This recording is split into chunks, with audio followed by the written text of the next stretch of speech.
Good morning. What is up, YouTube? Welcome back to the My Crypto Journey live stream here for Coffee and Crypto on a fantastic Thursday day down here in sunny San Diego. And thank God our weather is getting better after some crazy rain last week. And look at, I like the rain every now and then, okay? But you know what? Sometimes it just gets a little annoying. You get in your feels. You want to put black eyeliner on. Cut your wrists and black your eyes. Listen to My Chemical Romance and Hawthorne Heights. What you guys know about those bands, first of all. And do me a favor, smash the like button on your way in. Let's get it started. And yes, the title is a little doomy, but I think it's important to be realistic. Now, is it that serious? Maybe, maybe not. Now, the poll of the day is, what do you think is more likely by the end of 2023? A 10K Bitcoin or a $30,000 Bitcoin? Let me know. Make sure you vote.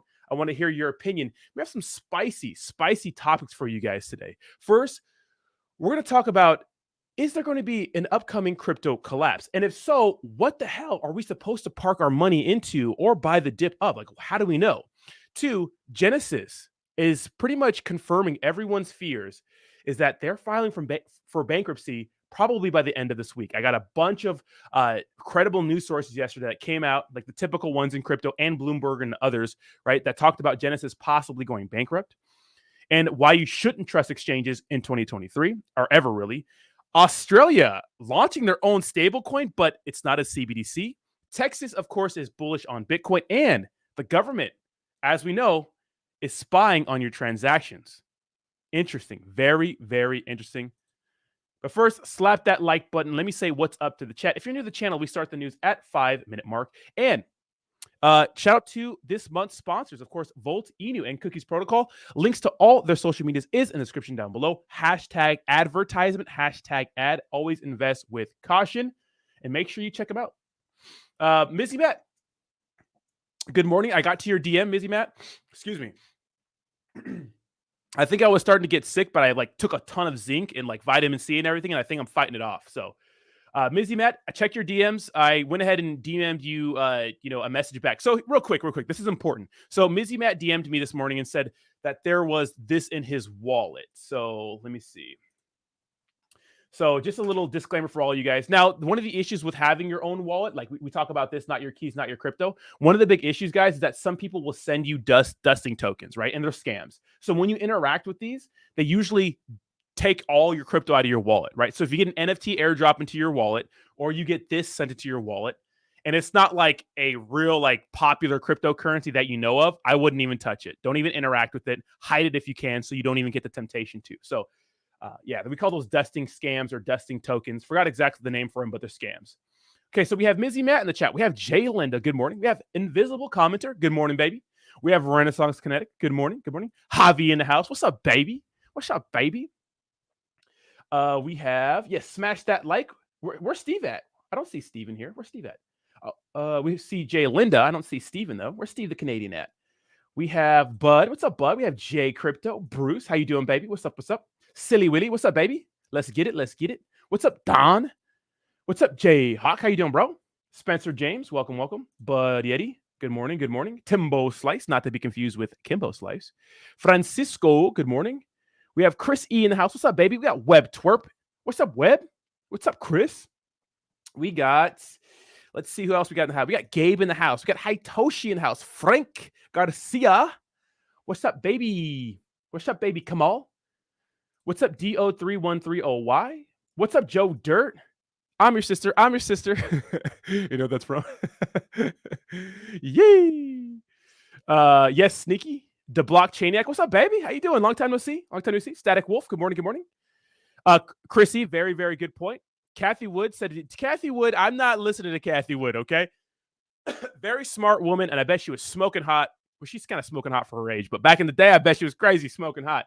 But I mean, she hasn't been batting 1,000 here. Beta, thank you so much for the 4.5. I think it's pound donation. Not going to check any meme coins or any other cryptocurrency products unrelated to the news until after when we talk and stuff like that. But thank you for the donation. Can you remind me later? DJ, what's up, baby? Brian, Mizzy Matt, what's up? What's up? What's up? What's up? Cap Tectonic, hey, Tectonic in the house. Derek Cameron. Let's go, let's go, let's go. Sirens, Mike. All right, let's get it, baby. Y'all ready for the news? Smash that like button, baby. I always forget to go over the market, so let's check out the market. So, of course, market is recovering a little bit from yesterday because we had that crazy breaking news for the Department of Justice, which was really unrelated to well, kind of. We'll talk about that, but it was pretty much unrelated to the overall cryptocurrency market. And we thought this huge press conference they were going to do was some sort of blanket statement pretty much addressing maybe a top cryptocurrency project like a Binance or an Ethereum. Turns out it was some Blitz Lotto thing. It was some, project that was partnered with the dark web, and they were washing money, laundering money, and those sorts of things. So it had nothing to really do with cryptocurrency overall. But what it did, show us is that if you're defrauding American investors, they're going to go after you, right? The Department of Justice is going to go after you sooner or later. So just because you start here or you wreck a few people here and you move somewhere else, right? Or you live somewhere else and you're wrecking people here, doesn't matter if it's Dubai, doesn't matter. They're going to come for you, right? They are coming for you. So we'll see what happens with that.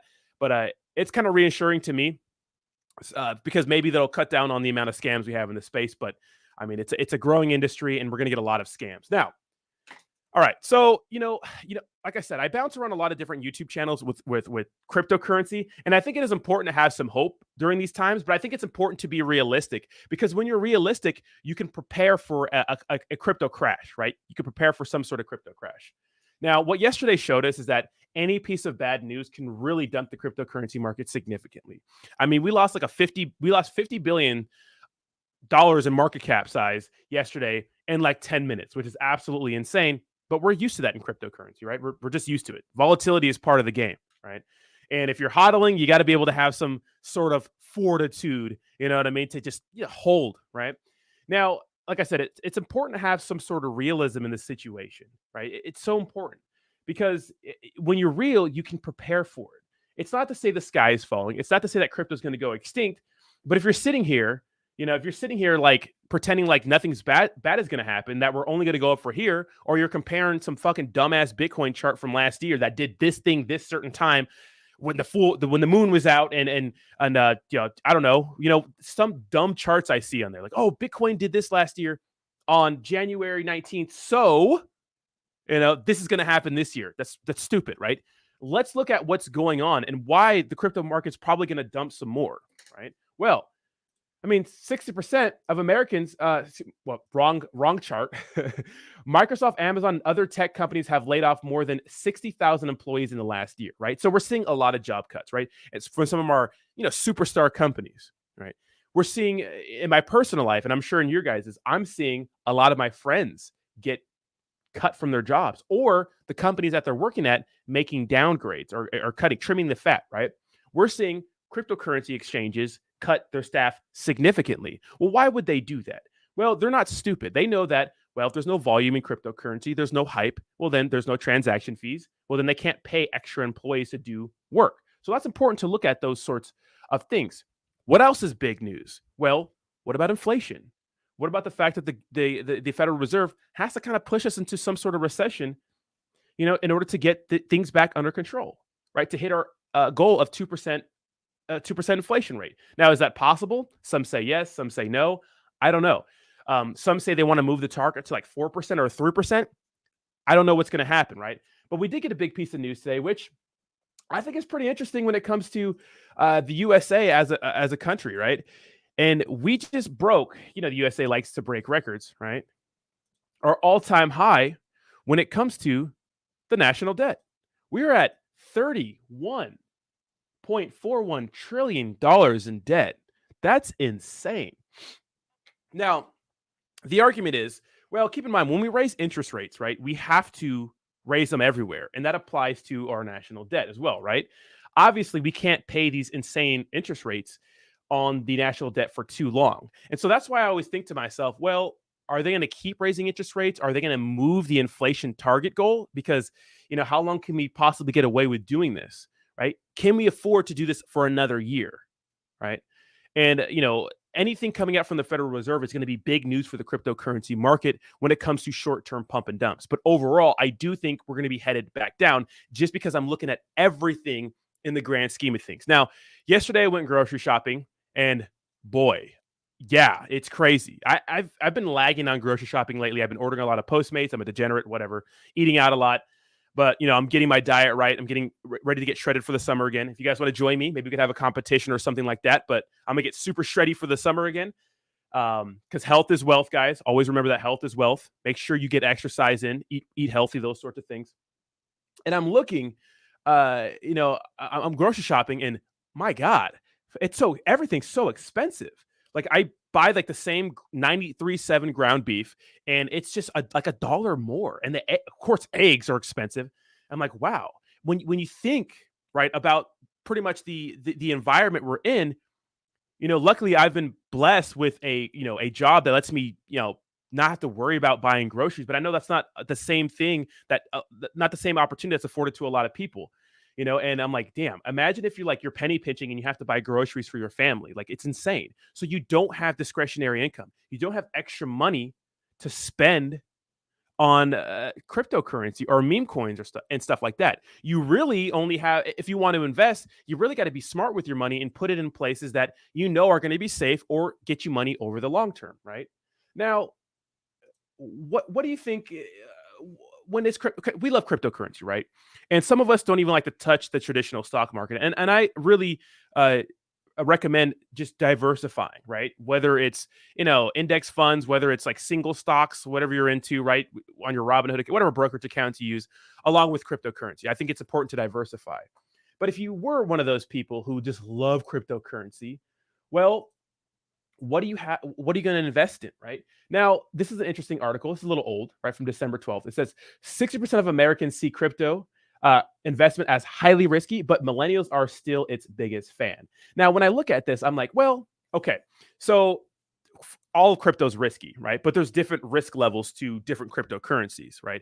And depending on what your goals are, some are, safer than others. Now, I do believe that the biggest reason my millennials are fans is because of the fact that, well, meme coins are fun, right? And NFTs are big, right? Now, obviously, NFTs and crypto is a little different, right? They're both kind of tokenized things, some of them, right? But older Americans do see crypto as kind of a joke. Anybody I talk to is like maybe 40, 50 years old, thinks crypto is a joke, funny money, those sorts of things. And you see that when it comes to just our government. There are some people that are hip to cryptocurrency. There are some people that are like really, they understand it. But most of the old guard thinks cryptocurrency is a fake scam, Ponzi scheme. And you know what? In light of all that's happened the last 6 months, can you blame them? Can you blame them? I can't blame them, right? I can't blame them, Okay, so what the hell do we look for when investing in cryptocurrency? Now, I want a disclaimer. Just because something, and I mention this all the time, just because something is in the top 10 or in the top 20, doesn't mean it's going to be here in the future. And just because something's a meme coin doesn't mean it's bad. And just because something is a blue chip doesn't mean it's good. Because what do you classify a blue chip compared to a meme coin, right? Because I think that meme coins have different tiers too. Now, this is a sweet little article that says, and we've looked at something like this before. It says how to choose the best cryptocurrency for investment, right? And this is a little bit of an older article, but I think it's super important, right? Super, super important. Let's go over these points. We'll talk about it, and then we'll discuss it after this, just so you guys are prepared for, any sort of collapse with the cryptocurrency market, which I mean huge pullback, not cryptocurrency going extinct, huge pullback. But do me a favor, smash that like button right now. Stop, smash that like button, push us up in the old algorithm. And let me know in the comments, what is your biggest cryptocurrency investment? Javi, that's because you're the man, right? And Chrissy, I know what you're talking about, bro. I know what you're talking about. That is definitely cheap. Big A, I feel you. We'll get into that real quick. Boomer F and Sooner too. Okay, so market capitalization. So this is important, right? Because what does this mean, right? Market capitalization is pretty much how big is this project? And usually the bigger the market cap, not always, maybe the longer they've been here. Right? We see that with some of these top projects. They've been kind of dominating for a while, right? Now, when you're looking for high upside cryptocurrency projects, well, you want to look at something that maybe has a low market cap because the sky is the limit, right? The sky is the limit. Now, I mean, it depends what you're looking at. You're looking at meme coins or blue chips, right? And we'll get into the difference in those sorts of things here in a second, right? But market capitalization is super important. And of course, you can look at those sorts of things on Coin Market Cap. Now, not everything is on CoinMarketCap because you have to get listed.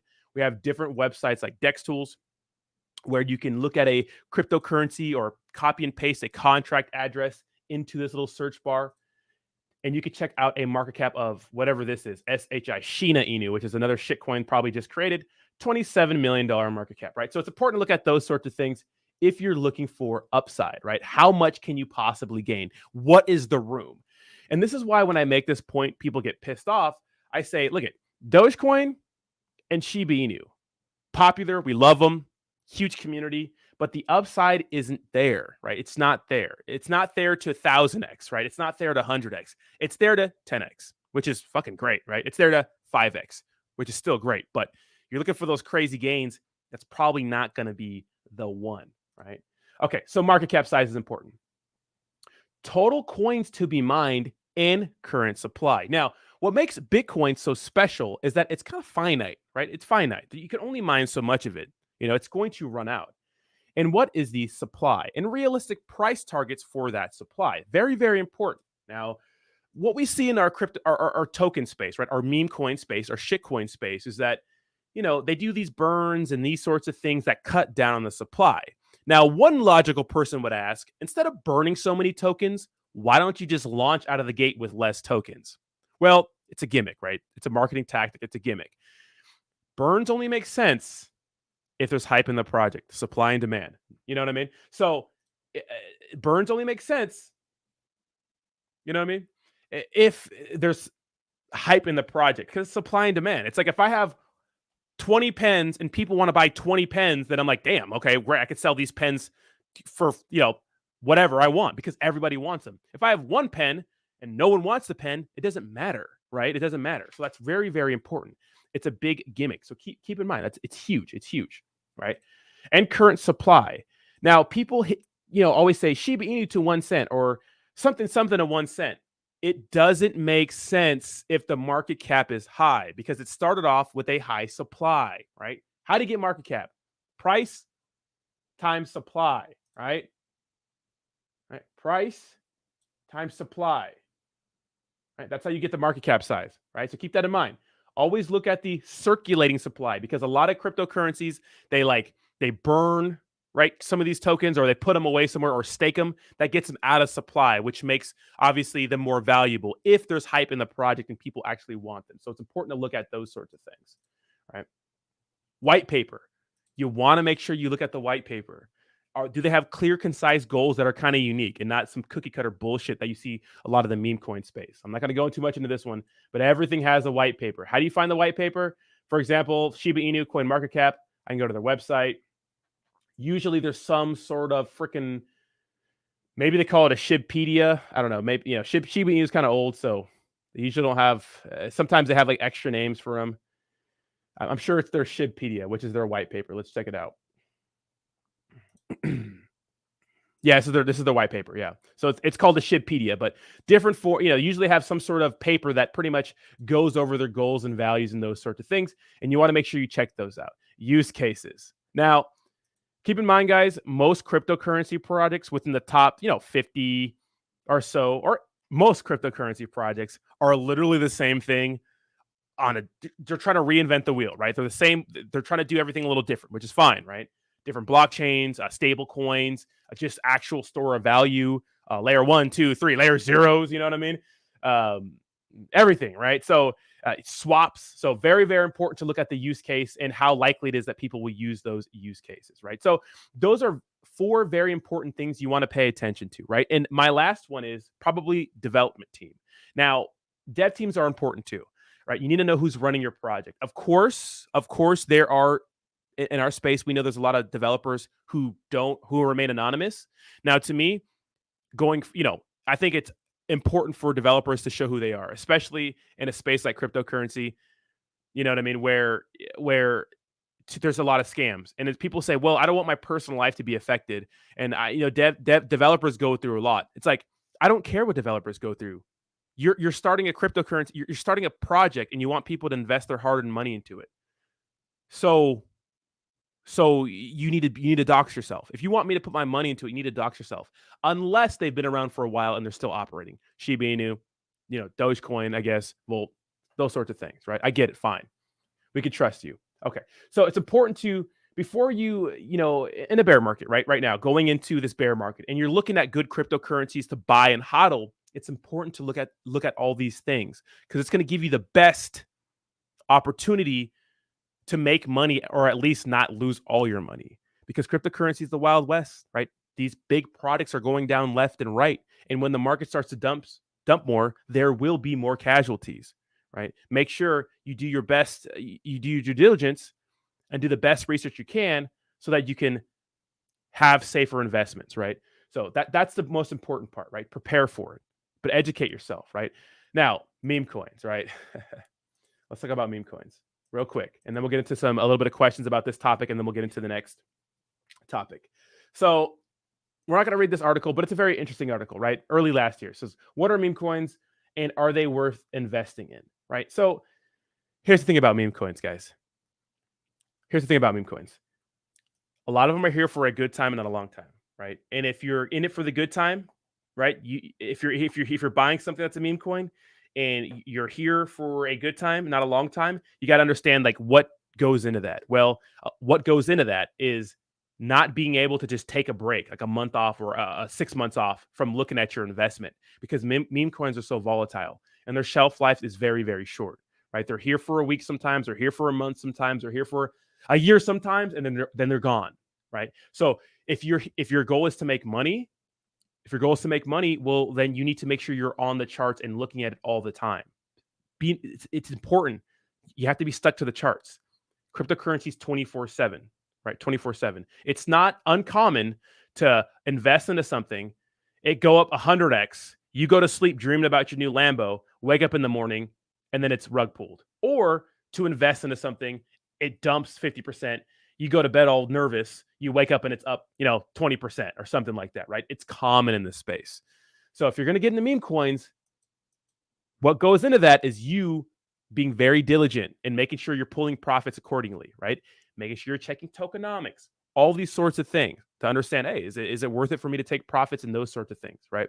So keep that in mind, right? Meme coins, they're here for a good time, not a long time. If you're looking for peace of mind, you're not going to want to be aping into too many meme coins right now because it's not the time. Now, I have moon bags everywhere for a lot of small cap cryptocurrencies, but I know that if they go away and I lose my money. It just happens. It happens, right?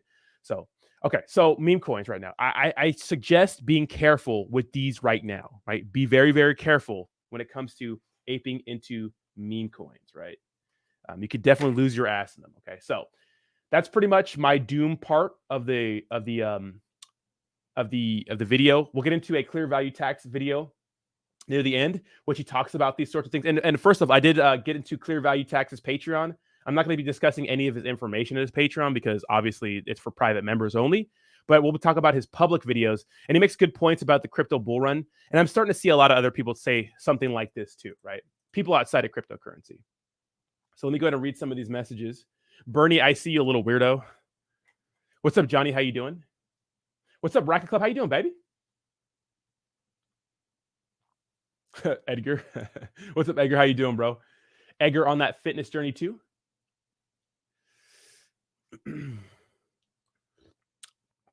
Crypto Hunter says Uncle Sam doesn't like it, but I will be free from those school loans soon. Thanks to crypto. Dude, student loans are such a fucking scam, bro. Scam. Javi says SHIB needs to burn at least 80 to 95% next 10 to 15 years. I wish would be next year, but it's reality. Yeah, Javi. They need to burn the supply a lot. Chrissy says supply should not be an issue. Low supply arguments aren't always valid. Fundamentals and low market cap is what you should look for. Buy low and right up to top. Exactly. Yeah. Supply really doesn't matter. It doesn't matter. Supply really doesn't matter. Like there are stigmas that go with a lot of zeros and some that have no zeros. Like it was cool 2 years ago, right? Especially exactly 2 years ago to the date to launch projects with high supply. Why? Because you can spend $20 and get like a trillion of them, right? So that's the appeal of high supply. But it seems like that trend is phasing out, and even meme coins that we know who are relaunching or doing a V2 are relaunching with a lower supply.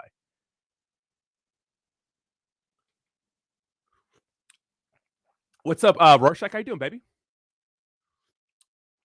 You want a Hinock? Maybe I will make a Hinock emote. That might be it. Let's go.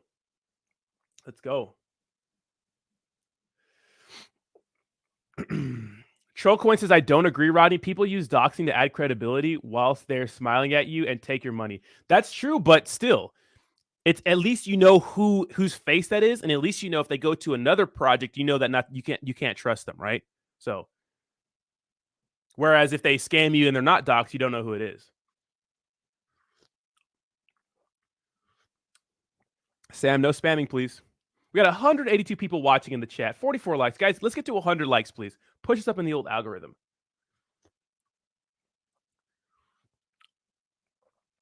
Union says, I don't care what anybody says. I'm not selling my Bitcoin for any. We'll tell you that it's going to go down to 12 to 10 grand. Are you effing crazy? Yeah, I'm ready to ape, and I have a lot of, I have a decent amount on the sidelines. I'm ready to ape, but not yet. We're not ready yet. We've been talking about this for like 6 months, guys. We're not ready yet. Not yet. Bernie wants me to do the people's eyebrow. Are you happy, Bernie? Clip that. Put it on Twitter. We got Naruto in the chat. Let's go, baby. Naruto in the chat. All right, let's move on to the next story. Now, this to me was very, very interesting, and I want to know what you guys think here. I'm kind of confused. We'll talk about the Genesis bankruptcy after this, but Australia Bank to launch stablecoin on Ethereum network, Algorand blockchain. Whoa. What happened to CBDCs? Okay. Wait, CBDCs are supposed to be centralized, but on the Ethereum, what? So Australia Bank wants to launch a stablecoin. They're going to launch a stablecoin. Very, very interesting. So what is a CBDC, right? So cryptocurrency obviously is what we all like, right? Now, what I think is that government saw us, right, in our cryptocurrency space and was like, oh my God, look at them in their cryptocurrency. We got to do something about this. Hey guys, we got our own cryptocurrency. Like, no. We're trying to get away from centralization, Uncle Sam, and any other governments. We don't want your cryptocurrency. We want our own, right? We don't want you monitoring us and our transactions and those sorts of things. Especially when I get to this next story here, right? Which is like something we know, but yeah, we'll get into that in a second. It has to do with surveillance. It's like, okay, so what is a central bank digital currency? Central bank digital currencies are digital tokens similar to cryptocurrency issued by a central bank. No. They are pegged to the value of the country's fiat currency. So pretty much like a stable coin for the United States, right? Many countries are developing CBDCs, and some have even implemented them. Because so many countries are researching ways to transition to digital currencies, it is important to understand what they are and what they mean for society. Now, my question is that the end of cash? And if that's the end of cash, it's kind of scary because, like I said, although you can make an argument and say like, oh, debit and credit is kind of like a CBDC, not really, right? That's complete control over your funds. So it's like, I mean, if you get like accused for something or those sorts of things, and the government wants to freeze your bank account, they can. And then what? There's no cash anymore. You can't just keep cash on you. You know what I mean? And then what? Very, very interesting, right? Very, very interesting. So I'm not a big fan of CBDCs. And plus, we have cryptocurrencies. We don't want yours. We want ours, right? Okay. So Australia's like, yeah, Mike, we're going to do our own CBDCs, or excuse me, stable coins, but it's not a CBDC. It's on the Ethereum network. Now, does that mean, because I watch a lot of Bitcoin maxis and their argument is, oh, dude, Ethereum is centralized, bro. Ethereum is so centralized, right? Ethereum is centralized. Is this an argument to say that Ethereum's just centralized and that nations are going to start using Ethereum for their CBDCs? Very, very interesting. Very interesting kind of take there. What do you guys think about that, right? Now, there's not much to this story, but I want to see what happens. But that's interesting. And will other countries follow suit? Or will they be condemned? Like, oh, you guys are getting into crypto and stuff like that, But to me, this is another small step towards mass adoption. Now, I forgot to write down this time because I was transitioning stories. My bad. CBDCs. Sell, buy. Okay. Now, This just came out today, an article, but I think it's something we've known. So check this out. U.S. surveillance programs give law enforcement access to money transfers without court oversight, which is kind of scary. Now, we know that if you get a big, I think of what is it, a deposit over $10,000 into your bank account, they have to report that to the IRS, right? Your bank does. This is interesting. Is this a way, right? Is this a way, right, for governments to say, hey, because here's the thing. A lot of people are not going to pay taxes, right? They're not going to pay taxes this year on their cryptocurrency. They're not going to because they don't feel obligated to because there's no checks and balances. You should, right? You should. It's on you to do your due diligence and pay your taxes. You got to get your wallets together and whatever capital gains you made, whatever losses you made, whatever, you got to pay them. But a lot of people are going to be converting crypto into fiat, depositing it to their bank account and not reporting it.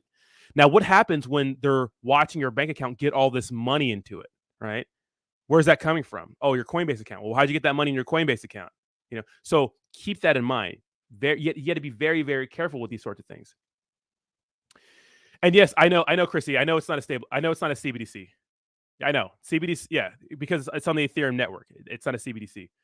But it says, so U.S. surveillance program gives law enforcement access to money transfers without court order oversight.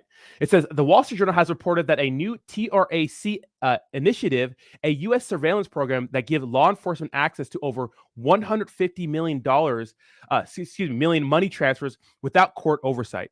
The program tracks money transfers between the U.S. and over 20 countries. Okay, so money transfers, interesting. It says the report has come from an investigation done by Senator Ron Wyden via internal program documents.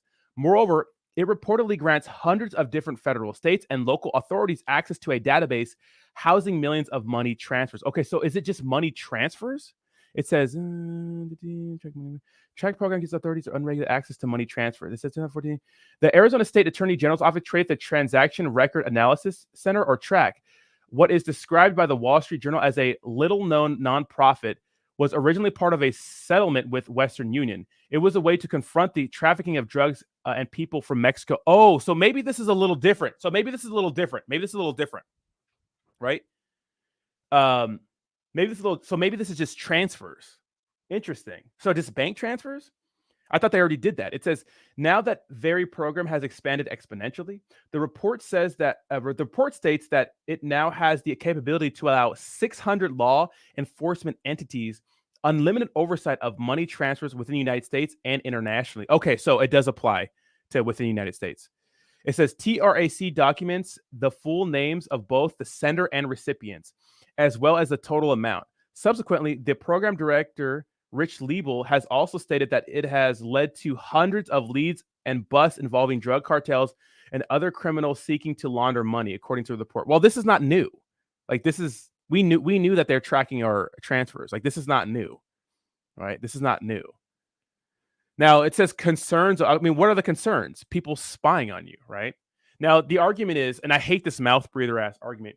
Well, if you have nothing to hide, why don't you care about the... It's like, no, it's privacy, dummies. It's privacy.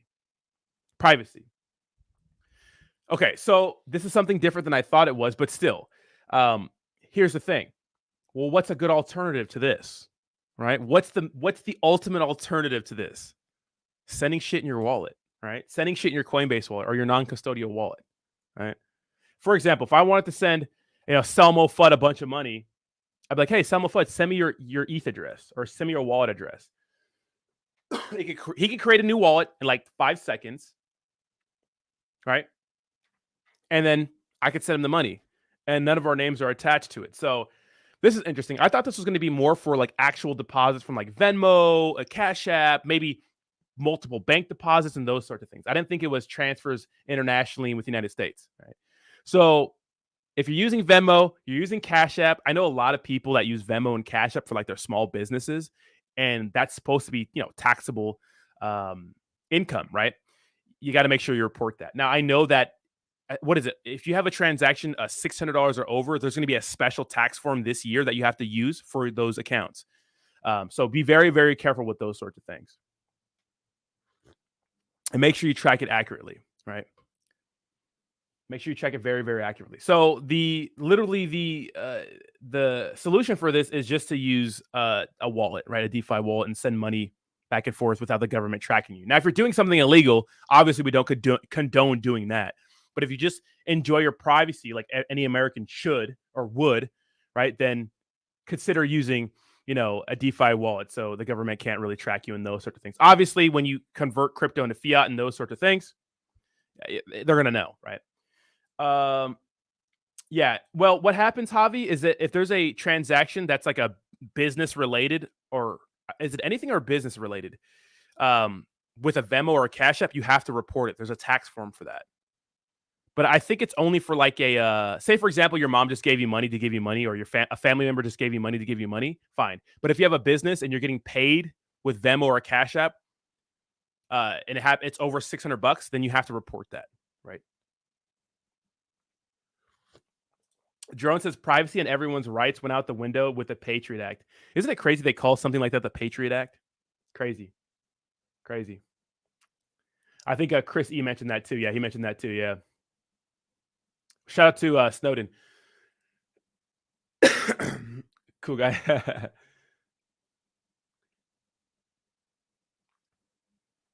I agree. Big A says cash will never go away. Way too much shady shit happens. Yeah, 100%. 100%. Okay, so Australia doing a stable coin, no CBDCs.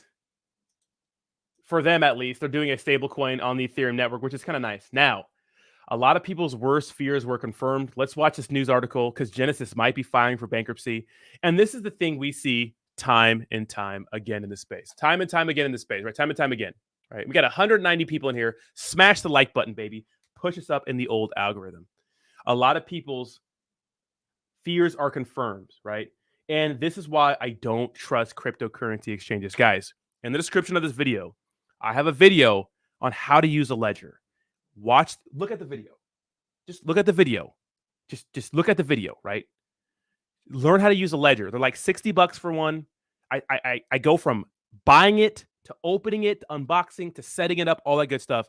Learn how to use a ledger so you can really protect your crypto, because this is what happens. Now, Genesis paused withdrawals about, I don't know, like 2.5 months ago, something like that. In the entire time, the people that were in Genesis, right, were in Genesis, didn't know what was going to happen to their money. There's all these news stories coming out, all these arguments and fights between the Winklevoss twins and DCG, right, which is the parent company of Genesis, and those sorts of things. And no one knows what was going on. Last week, we got word that the SEC was going to be investigating Genesis and DCG and Gemini. It's just like crazy stuff going on. And yesterday, it was reported by multiple news articles that Genesis is probably going bankrupt. Let's watch this Bloomberg video on it, because they were the first to report it. Now coming from crypto firm Genesis, set to plan a bankruptcy filing. Now, of course, this does follow some news. They did halt their quarterly dividends to investors. This is the crypto lending unit of Digital Currency Group, of course, led by the Winklevoss twins. I want to get a little bit more context on this story and exactly what this means and how we even got here. Joining us now, Bloomberg's Shonali Bassick, to break things all crypto for us. Shonali, walk us through how we got to this point. Now, listen, we're getting to the point here, as you say, Genesis Global Capital. It's the lending unit of not only Digital Currency Group, but that big trading business.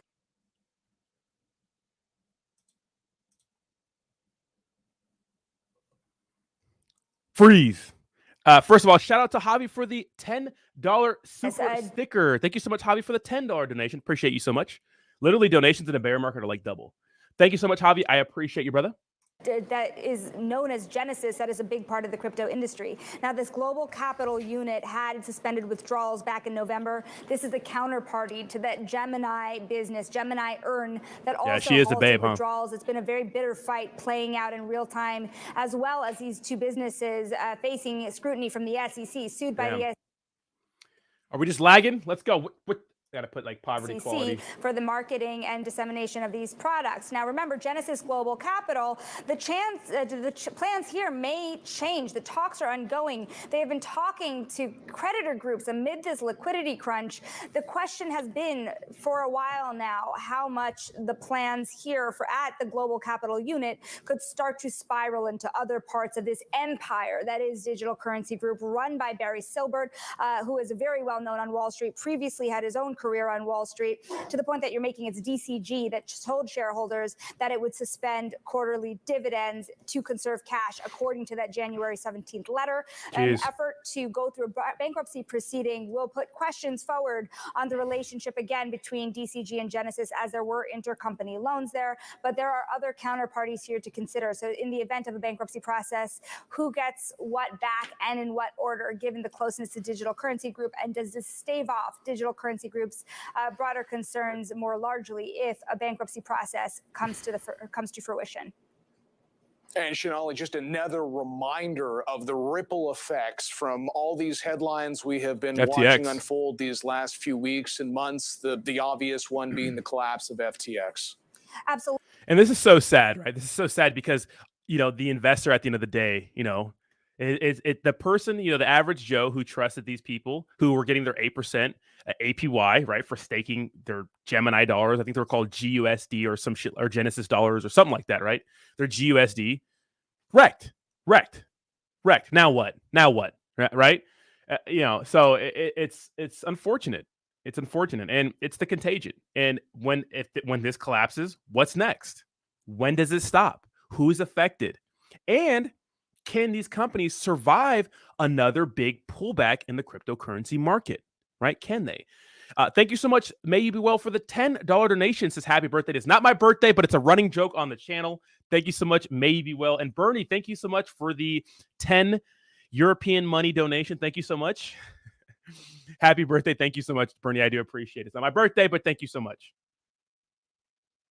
Absolutely. Remember, FTX, Digital Currency Group, this global capital unit, a lot of these issues really stemmed in the beginning to the middle of last year when we saw a lot of the hiccups that happened in the crypto industry that started to really burst the bubble, that leverage bubble that was accumulating here when it comes to the crypto industry. After the 3AC debacle, 3AC was a counterparty to Genesis as well. DCG really came in and helped stave off those concerns. But when you got to the point that there was a broader liquidity crunch in the industry by the end of the last year, what you had for Gemini Earn at least was another 340,000 customers here in which those withdrawals were halted. So what happens now for those customers of Genesis at Gemini Earned, the derivative business here, derivative meaning they are a counterparty to that business and have the money that is owed to those customers. Where do those 340 customers fall in line should a bankruptcy proceeding ensue? Remember, this is a plan to prepare a bankruptcy filing as soon as this week. Plans could change. They have been in discussions with creditors throughout this process here. She just sounds really nervous or something. But yeah, I mean, so it's like closure a little bit. It's closure a little bit for the people who have their money locked up in there, because it's kind of a weird time. You're kind of in flux. You don't know what's going to happen. But at least, if they go bankrupt, then there's some sort of resolution, and maybe there's some chance of you getting your money back in this situation. Now, literally just like last week, and it's not even done yet, it was announced that Binance US was going to be buying out Voyager.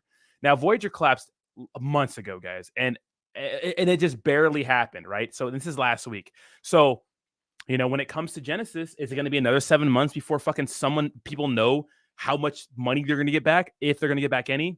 Just a tough time for a lot of people. Protect the cryptocurrency. Don't trust any of these people. And I will definitely keep you guys updated on what the hell is going to go on. Let's read this article a little bit, and then we'll get into the clear value tax video, because it's going to give us some insight on what's going to happen with the crypto bull run and those sorts of things.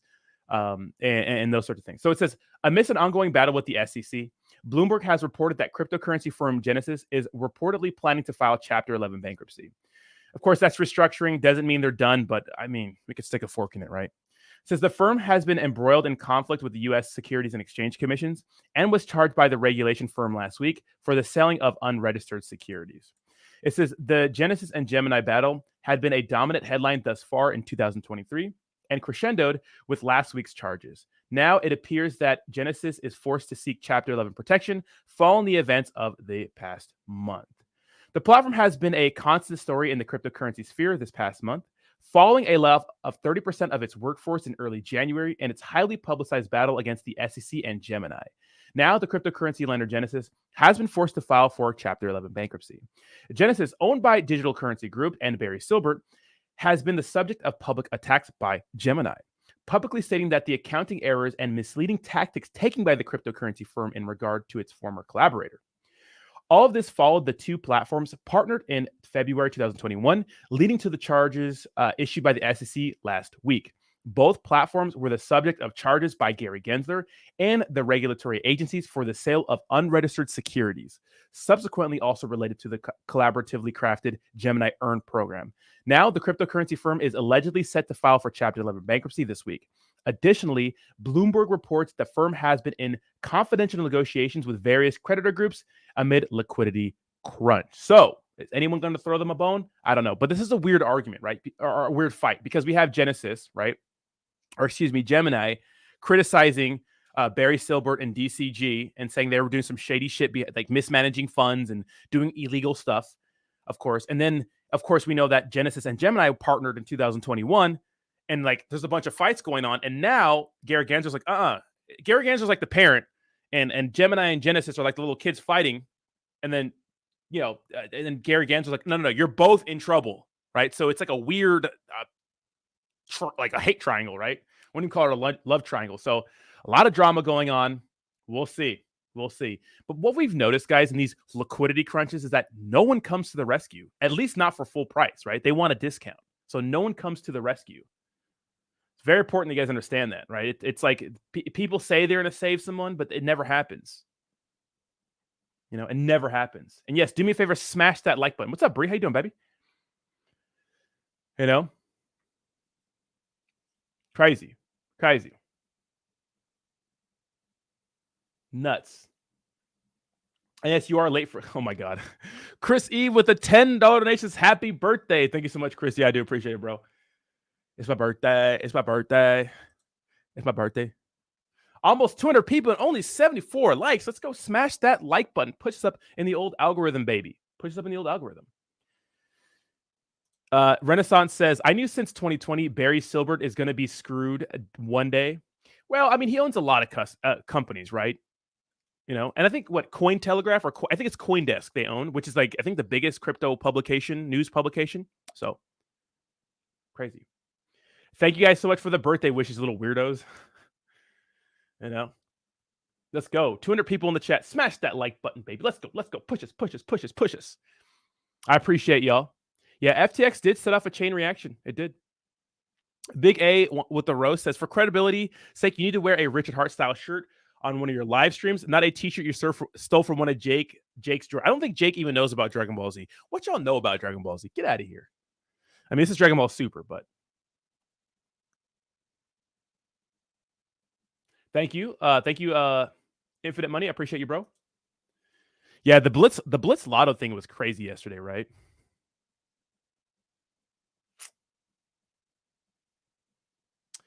Brad, I did not, Brad. I got to check it out a little bit. It was an hour long. I was really busy yesterday, so maybe I could check it out. Well, I actually kind of just chilled a lot last night. But if you guys didn't know, I've been training really hard for kickboxing. So getting strong, faster, stronger. Guys, I might take a kickboxing fight. I might. My coach wants me to. I might take a kickboxing fight. So that'd be interesting. Unless I get knocked out, that'd be pretty funny, right? But I won't. I might have to do it. I have to do it. Yes, smash that like button. And no, if you hit that like button, I will not show my nipples. That's for my OnlyFans. Just kidding. You're not older than me. I don't think you're older than me. I'm 32. All right, let's get into live stream the fight. I think I might, Biz. If I'm allowed to, I might actually.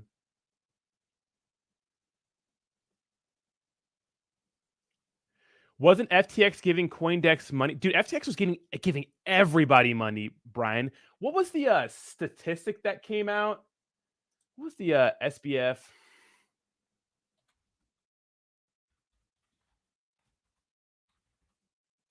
It was like something crazy. What was this? I saw this article yesterday. Like it was like a lot of politicians. SBF was getting money. Like it was like a ton of like half the people in office or something crazy. Like it was nutty. But I can't blame them because do you think they knew that SBF was doing shady shit with Alameda Research? I don't think they knew that. So that's unfair to blame those people, right? Yeah, smash that like button. Smash that like button.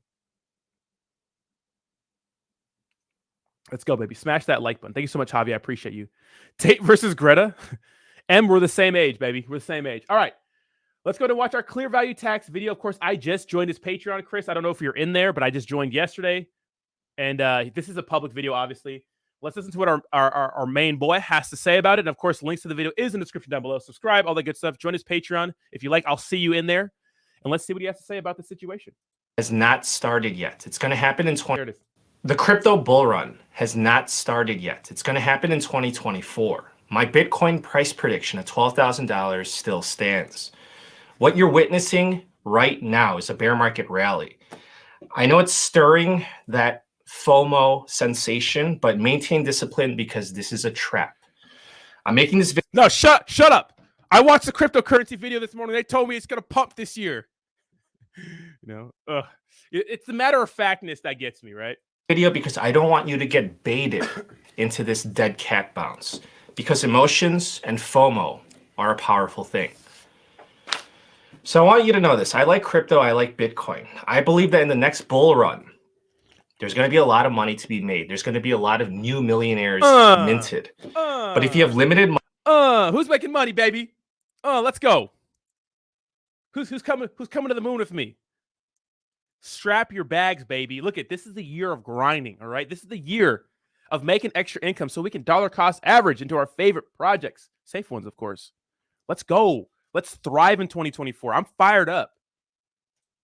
Money and you're trying to turn a small amount of money into a large amount of money, then you cannot screw up your entry points.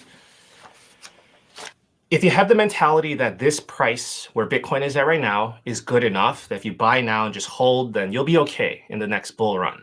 If that's your mentality, then I'll tell you that, you know what? I agree. You'll do okay, but you're not going to do great. I would prefer that you maximize your gains and you do great, not just okay. I mean, you should have some standards. If you want to be average and just do okay with cryptos, that's fine. This video is probably not for you. As most of you know, I warned everyone in February of 2021 that Bitcoin would peak later in that year, and it came true.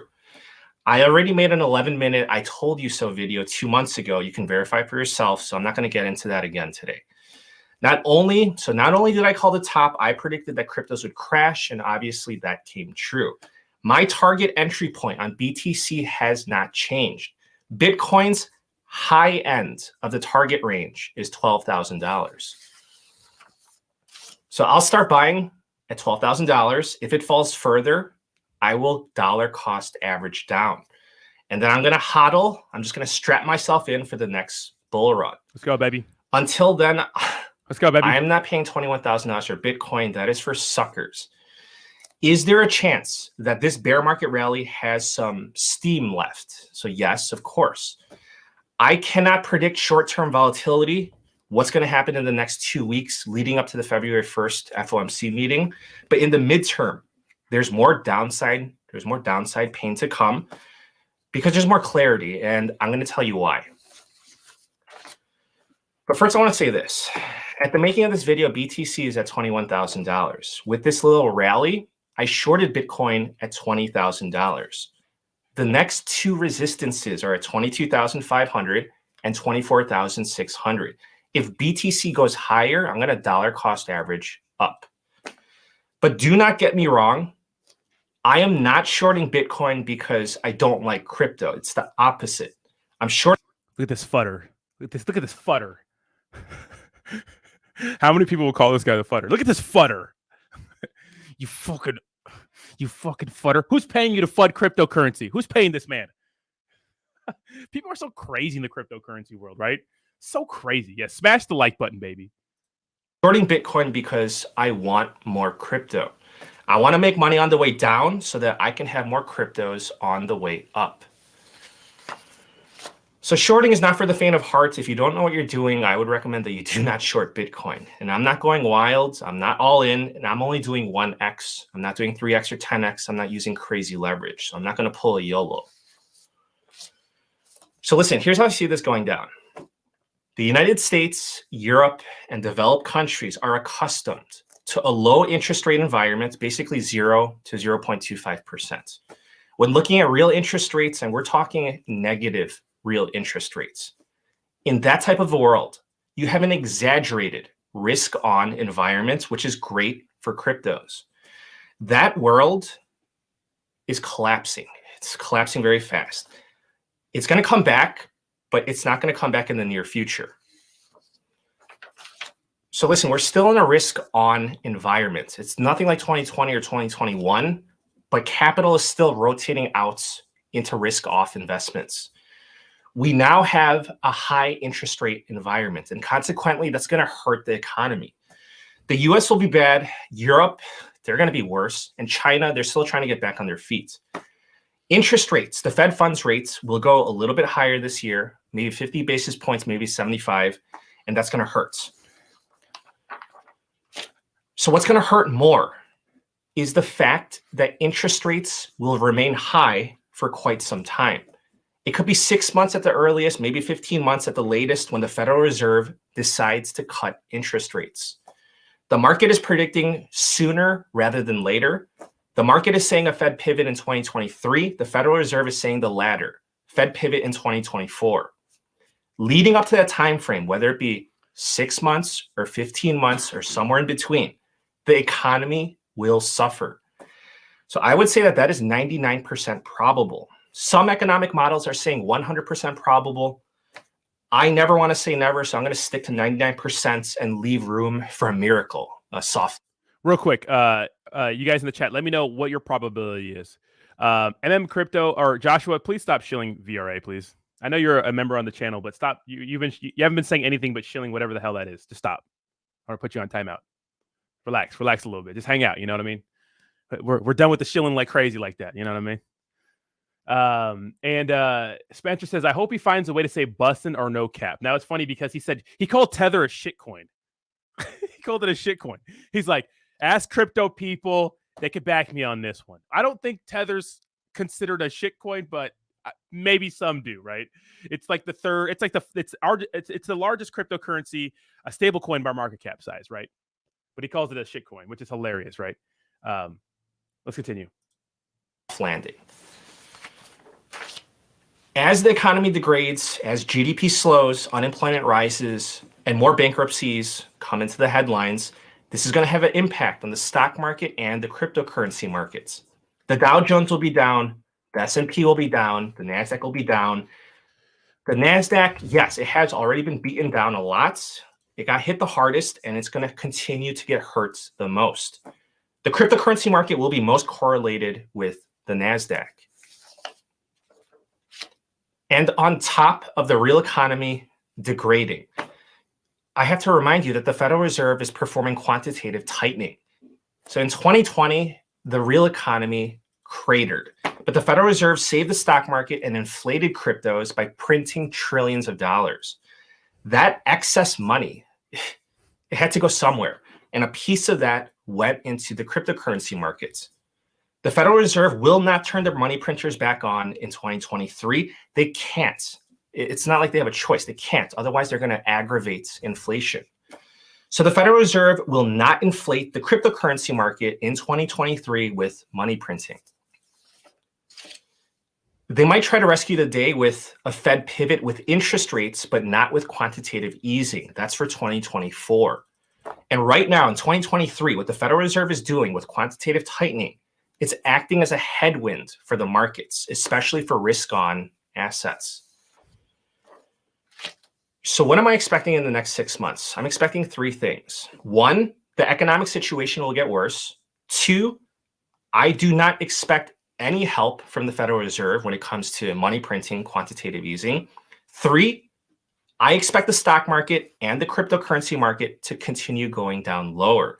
I believe that this upswing is a normal bear market rally, another classic dead cat bounce.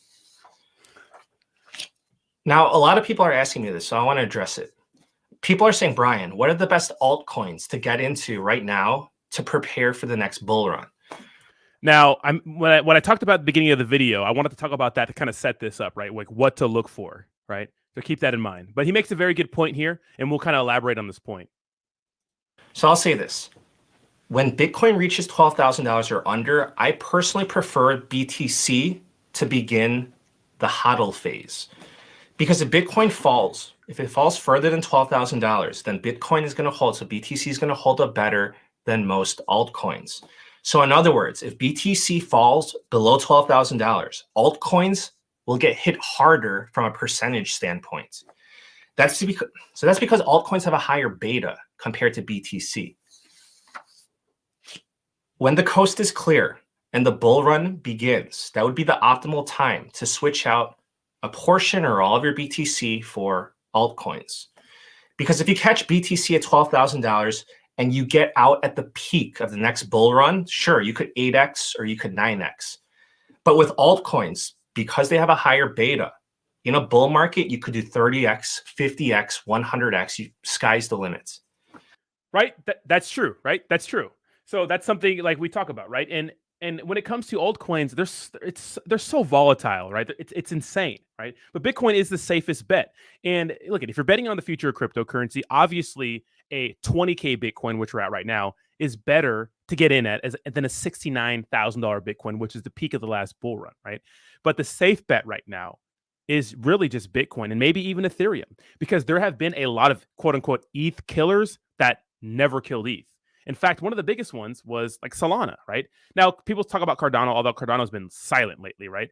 Ethereum is Big Daddy, right? And still Big Daddy, right? So they tried to kill ETH this last bull run, didn't happen. Who are going to be the biggest competitors with Ethereum during the next bull run? That's the question, right? That's what we need to understand, or we need to figure out.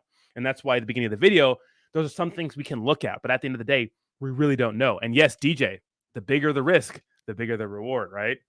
So that's why, all it takes. I know Chris E has this status, right? Or excuse me, this strategy. And a lot of us have this strategy, right? It's like you put most of your crypto investments. Say you have $100 you want to invest in the crypto every week. Maybe you put $80 of that into Bitcoin, and then you put little eggs everywhere else, or little moon bags everywhere else, or you put it all in the Bitcoin, and then when the market starts to run again, you take profits from your Bitcoin or diversify that or those sorts of things and put in some altcoins, right?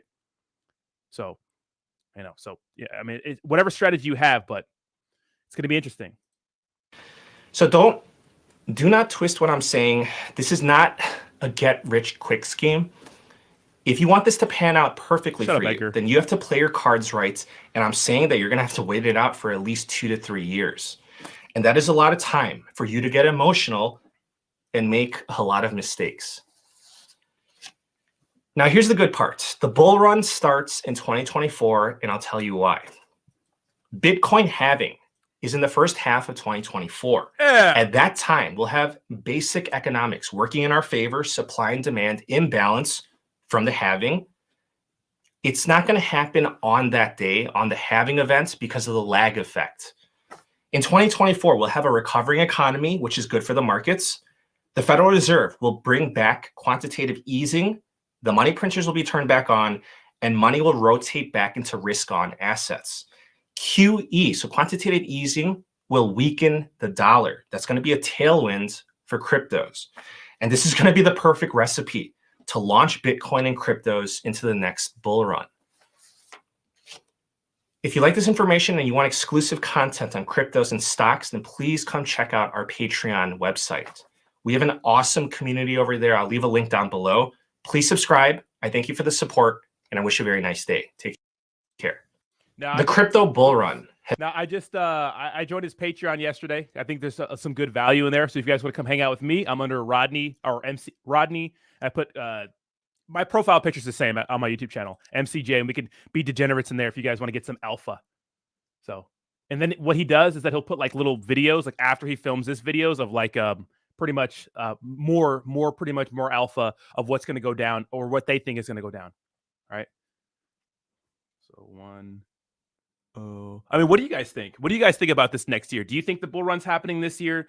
Do you think all this, crypto fever is warranted on Twitter? Because I feel like, it's like we're getting all this hype, and it just feels like it's not the move, Yeah, Canadian, don't come here shilling, bro. Come on, man. Come on, say hi to the chat. Look, if you're gonna shill, just say hi. Just say hi. Who wants to buy Squid 2? Anything with Squid in the name is gonna rug, right? Out of here with that.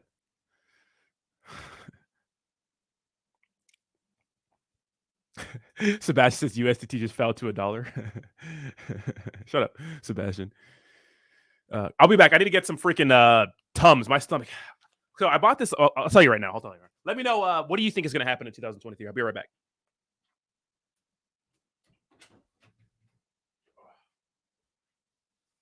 Oh, heartburn.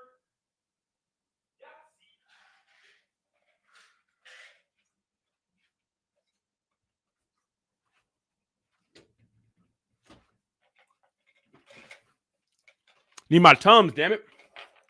Guys, look at it. If you got heartburn like me, these Tums, the chewy ones, they're kind of like fucking candy. Yay. All right. So what happened was I bought a bunch of groceries yesterday.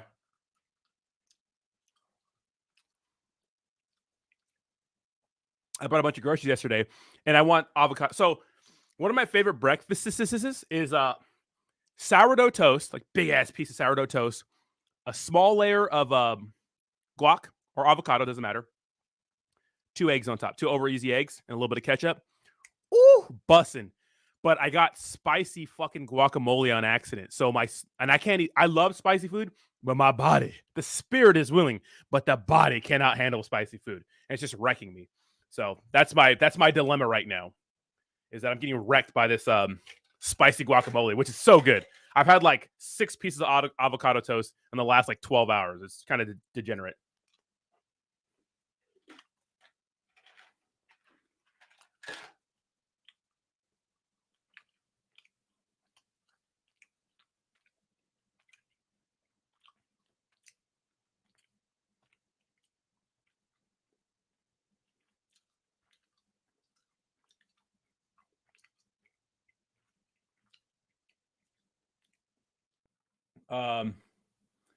Let's see. Squiddy Finance, Squid Thomas, Squidarium. Those chewy ones are dangerous. I want to keep. I know they're so good though. Right? Aren't they, Brie? They're so good. The bull is not here, but Roddy got the runs. No, I think I actually timed it perfectly. So I'm gonna chat with you guys for a little bit. Let's hang out. Let's hang out. What do you guys think? Right? What do you guys think? All right. You do not mix. Dude, ketchup is, people that don't like ketchup, red flag. Ketchup is the sauce of life. Okay, ketchup is so good. Get out of here.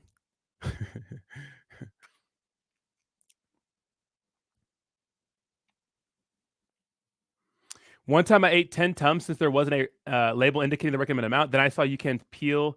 Then I saw you can peel it and saw the recommended amount. Yeah, you don't want to take a lot of Tums. I'm sure it's not good for you to keep eating those. Really, Bree? I'm feeling it now. I'm feeling it now, Mr. Krabs. Nutritional yeast on avo toast is where. What's nutritional yeast? Chipotle ketchup? That is good too. Ketchup studies tied to that. Dude, if first of all, Splenda gives you cancer, and ketchup gives you diabetes. I got all that diabetes. I've never tried ketchup chips, and that sounds gross. Ugh, ketchup. Okay, ketchup sandwiches are just 2 pieces of bread and ketchup. Anything can happen. What are your thoughts on RBIF? What's that? Shitty booty ass Rod. What are you talking about, Jayhawk? Best ketchup is from Walmart. It's from a Whataburger. They got the spicy ketchup. That shit is bomb. Absolutely. Yeah, sourdough is life, though. Sourdough is absolutely life. Ketchup with eggs? Yeah. Well, I put my over easy eggs on it, so. Turns beet acid in your stomach? What the fuck is Tums for? To fight off acid? Be careful with those things. Yeah, it calms down the acid, yeah. You can't eat too many of them. Catch up on the glizzy. Ooh, yeah. Ooh, yeah. Ooh, yeah. Oh, yeah. What do you guys got planned for the day? I think I want to go on a hike. I want to go on a hike today. Like a hike, you know? Just want to go walk somewhere, you know? A nice little brisk walk. I know. Thousand Island? I don't know about that, my altar attorney, but there is a clan of cult of people who fuck with Thousand Island. Now, in my opinion, In-N-Out is kind of overrated, especially their fries, but it is delicious. It's delicious in its own way. I don't think it's like the most, I don't think they're the best burgers. Because in my opinion, I like big, greasy, disgusting burgers, like Five Guys. Like you feel like a real pile after you eat them. In-N-Out's good, but I feel too clean after I eat In-N-Out, right? And they do like the animal style.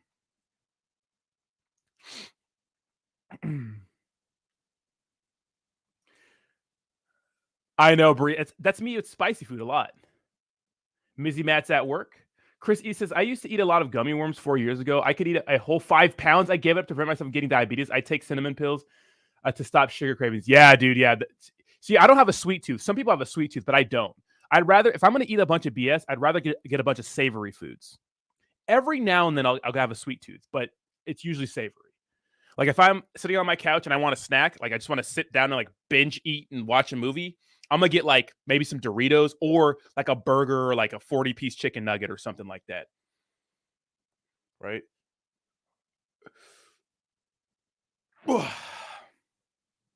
Pickle juice? Blech.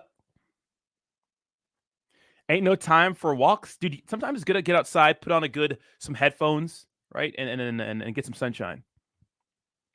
Okay, Sebastian. So I want to train today, but I don't think I should. So I lifted weights heavy weights Wednesday. Like my body's sore. And then I was throwing hands. I had some personal training sessions with kickboxing yesterday, which is totally worth it. I have such a good coach, man. He's so knowledgeable. He's such a good coach. He's like this, he's kind of a shorter, I think he's a Filipino guy, and he's been kickboxing his whole life, and he's just so good. And like I have so many, like even though I've been training for a while, I have so many little things that are an issue, and he's just fixing them. And I just feel so good. I feel dangerous, man. I feel dangerous. I am going to take a break from sparring though. If you guys don't know, I'd be throwing hands. I post videos sometimes on Instagram, sparring for a little bit because sometimes I kicked an elbow like a month ago, and my foot is still jacked up from it. So I don't want to get injured. But it's called Hibiki, Javi. Hibiki, the whiskey I drink, the Japanese whiskey is called Hibiki. HBIKI. Very, very good stuff. Comes in like a little cylinder-looking bottle. Five Guys fry. Yeah, Five Guys does not play around with the fries. They just yeet them bitches into the bag, right? Naruto says Bitcoin to 12K this year. Altcoin, yeah, 100%. Naruto, 100%. I have a terrible sweet tooth. Had to just stop the craving. I just don't. Well, Chris E says he does cinnamon pills or something like that, but I'm not a sweet tooth person. Trust me, I literally can eat a bunch of bullshit. Like I can eat a bunch of bullshit. I can eat a lot of food, but I try not to, especially right now since it's almost gonna get hot in San Diego, and I gotta be looking muscular. I gotta be looking jacked. I have a friend who, you don't want to upload the whole thing. I have a few sparring videos on my phone. It's kind of bad taste, or it's kind of frowned upon to upload any sparring videos, unless it's like agreed upon by other people and stuff like that. Because it's supposed to be a private thing. Sparring supposed to, especially if someone's training for a fight, which I'm not. But I have a buddy who uploaded a clip on his Instagram where he kicked me in the face and then I chopped him down with a leg kick. That's it, though. FTX. Wait, what? What do you mean? He can't do that. He's going to jail. Is that breaking news? Let's see. No, I don't. Unless someone else put that out. We know that Sam Bankman-Fried did want to do something else, but if you're ever in Portland, try Little Big Burger truffle fries. I lived in Portland for 2 years, so I went to, I think it's called Killer Burger in Portland, and a few other places, but I don't think I've tried maybe I have. Truffle fries are just good, right? Truffle fries are just good. You know what I haven't tried? Poutine. Like real poutine. I tried it from one little cart one day, like a little cart in Portland, but it was raining. I was on a date with this chick, which went well, but it was kind of a boring date, I suppose. But I remember getting poutine fries, but it was raining and they were just kind of cold. Yeah, they weren't that good. But I want to try like real poutine fries. That sounds good. Oh, really, MDK? Yeah, I lived in Portland for 2 years. Oh, you mean John Ray, right? Why would he want to start a new crypto exchange, though? So John Ray wants to restart FTX? That'd be weird. That'd be actually some bullish news. I bought some FTT token at the bottom. Or did I sell it? Hopefully I didn't sell it. I might have cut my losses on that one, but DJ says, get your diet in order. Eat proper nutritional food when you have your meals. You won't have as many cravings. Exactly, yeah. If you eat healthy food, guys, it usually takes about a week, especially if you're used to like eating bullshit, for your body to stop craving that BS and actually start craving healthy foods. It takes a while. It does take a while.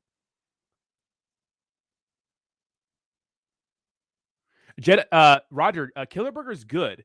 The only thing is that you feel like an absolute pile of shit after, and it's unlimited fries. I think last time I went there, I got like 4 patties, and you could see the grease just, bleh, it's so good going down, but it's just, especially if you're not used to that much like grease, it's so bad. Animal style fries are good without the animal style. Not so good. Yeah, I'm not a big fan. I'm not a huge fan of In-N-Out's fries. They're okay fries. I'm not a huge fan, right? Not a huge fan. In-N-Out have good burgers, but I don't think they don't like satisfy my cravings. Like if I want to eat a burger that's like really good and like not so bad, I'll go to like not so bad for me. I feel like it. I'll go to In-N-Out. But if I want to feel like a real piece of shit, I'll go to like Five Guys. Depends on how masochistic I feel. Bree, that was a good video. That's a good thumbnail too. Fit in Crypto says, talk about injuries. My girl was on top No sex. Okay, we'll talk about this. Fit in Crypto says, talk about injuries. My girl was on top cowgirl style and tore a lower ab muscle that is connected to my downstairs mix-up. Wait, she tore your ab? Man, she must have been fucking it up there, bro. Yay! Yay! Shout out to her. Now, no sex or gym for 2 weeks. Well, hey, man, you got to recover, man. Take it easy. Take it easy or stretch out, bro. I never heard of that injury. I feel like she'd be getting injured, right? MDK, you know what I'm talking about? Over there, I think it's northwest. I just quit smoking weed, not for health. I'm just broke as fuck. Weed does something to me. It makes me lazy. It makes me really, really lazy, and I don't like it. I hate it. I hate it.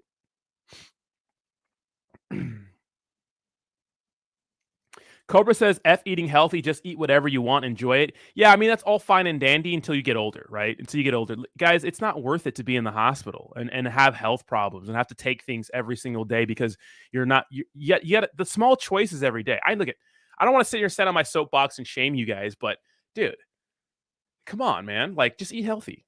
It's not that hard. Work out a little bit. You want to live for a long time, right? So you can enjoy your cryptocurrency longer, right? So many people just say fuck their health and just do all these crazy degenerate things. And I know how easy it is to fall into a trap of doing degenerate things. I mean, I do it all the time. You know what I mean? Sometimes you want to party, do some drugs, drink a little bit, eat some bullshit food.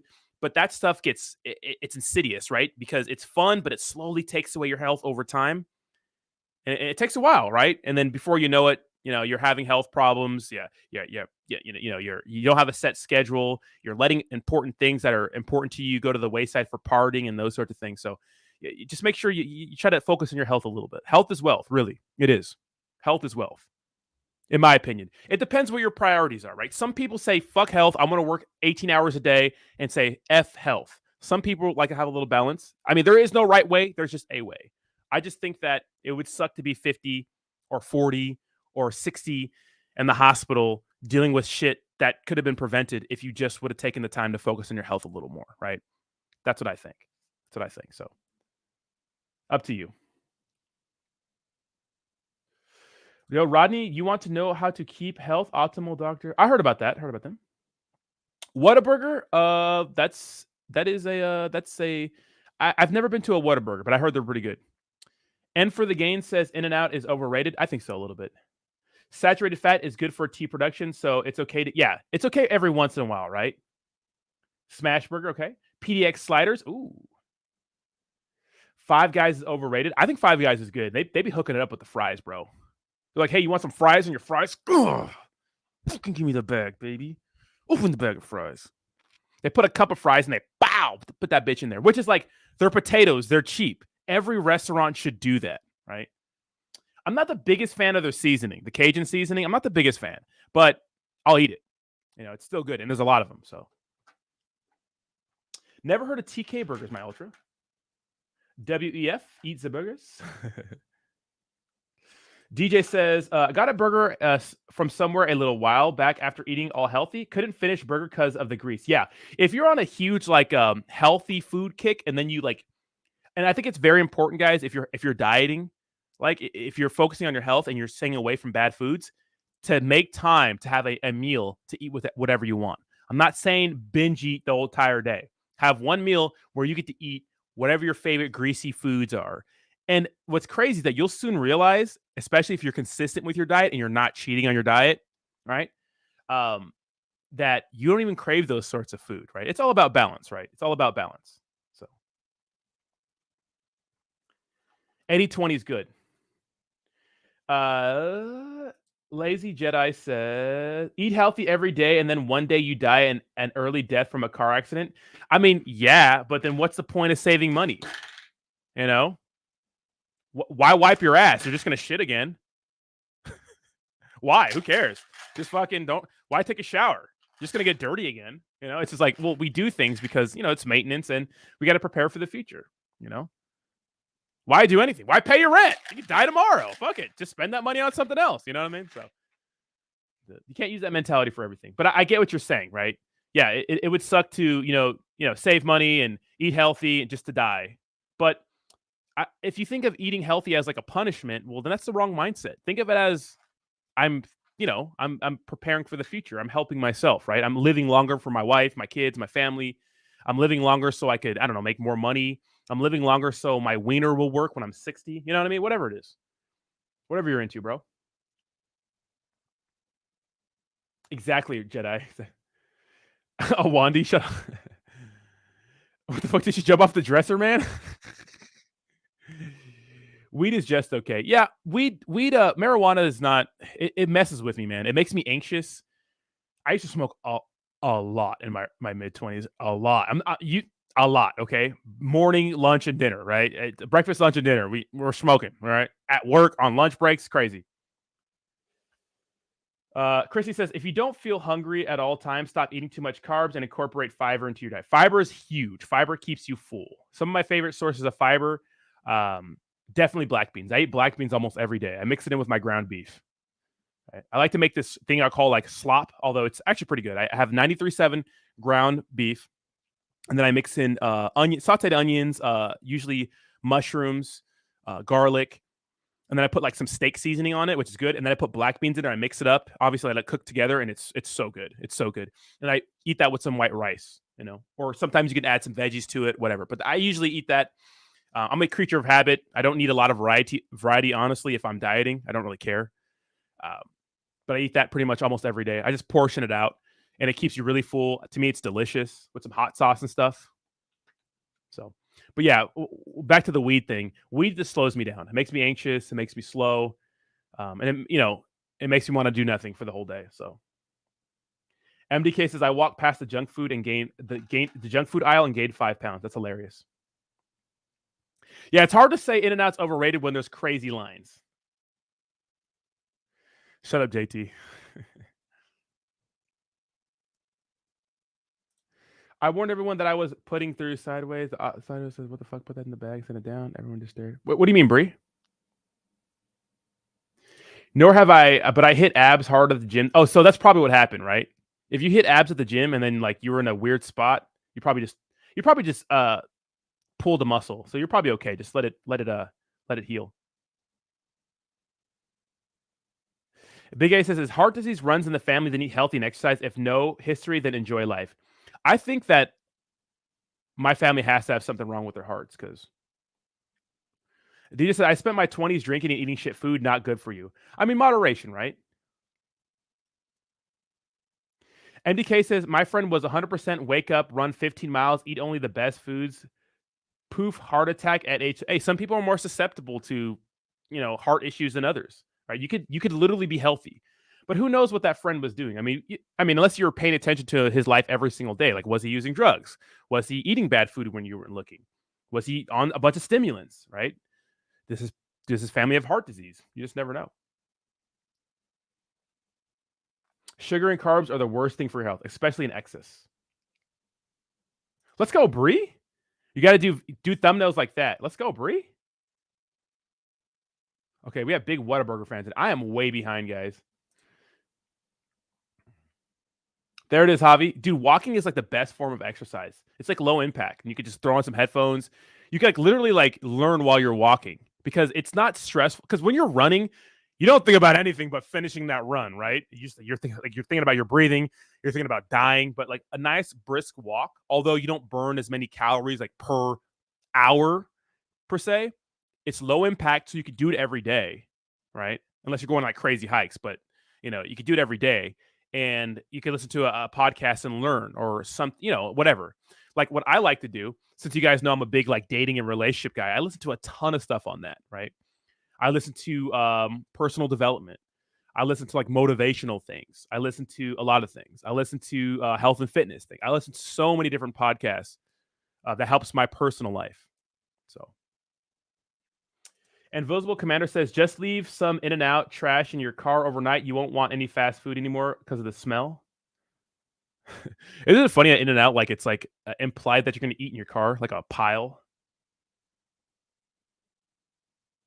Bison burger so good. I'm gonna skip some of these comments. I need to catch up. I'm way behind, guys.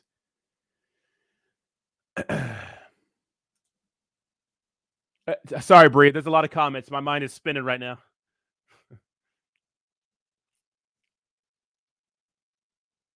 Studies show that a handful of almonds a day. So that's because of the omegas, right? The omega fatty acids, right? I believe. So you can get that through fish oils too, or having like a nice piece of salmon once a week.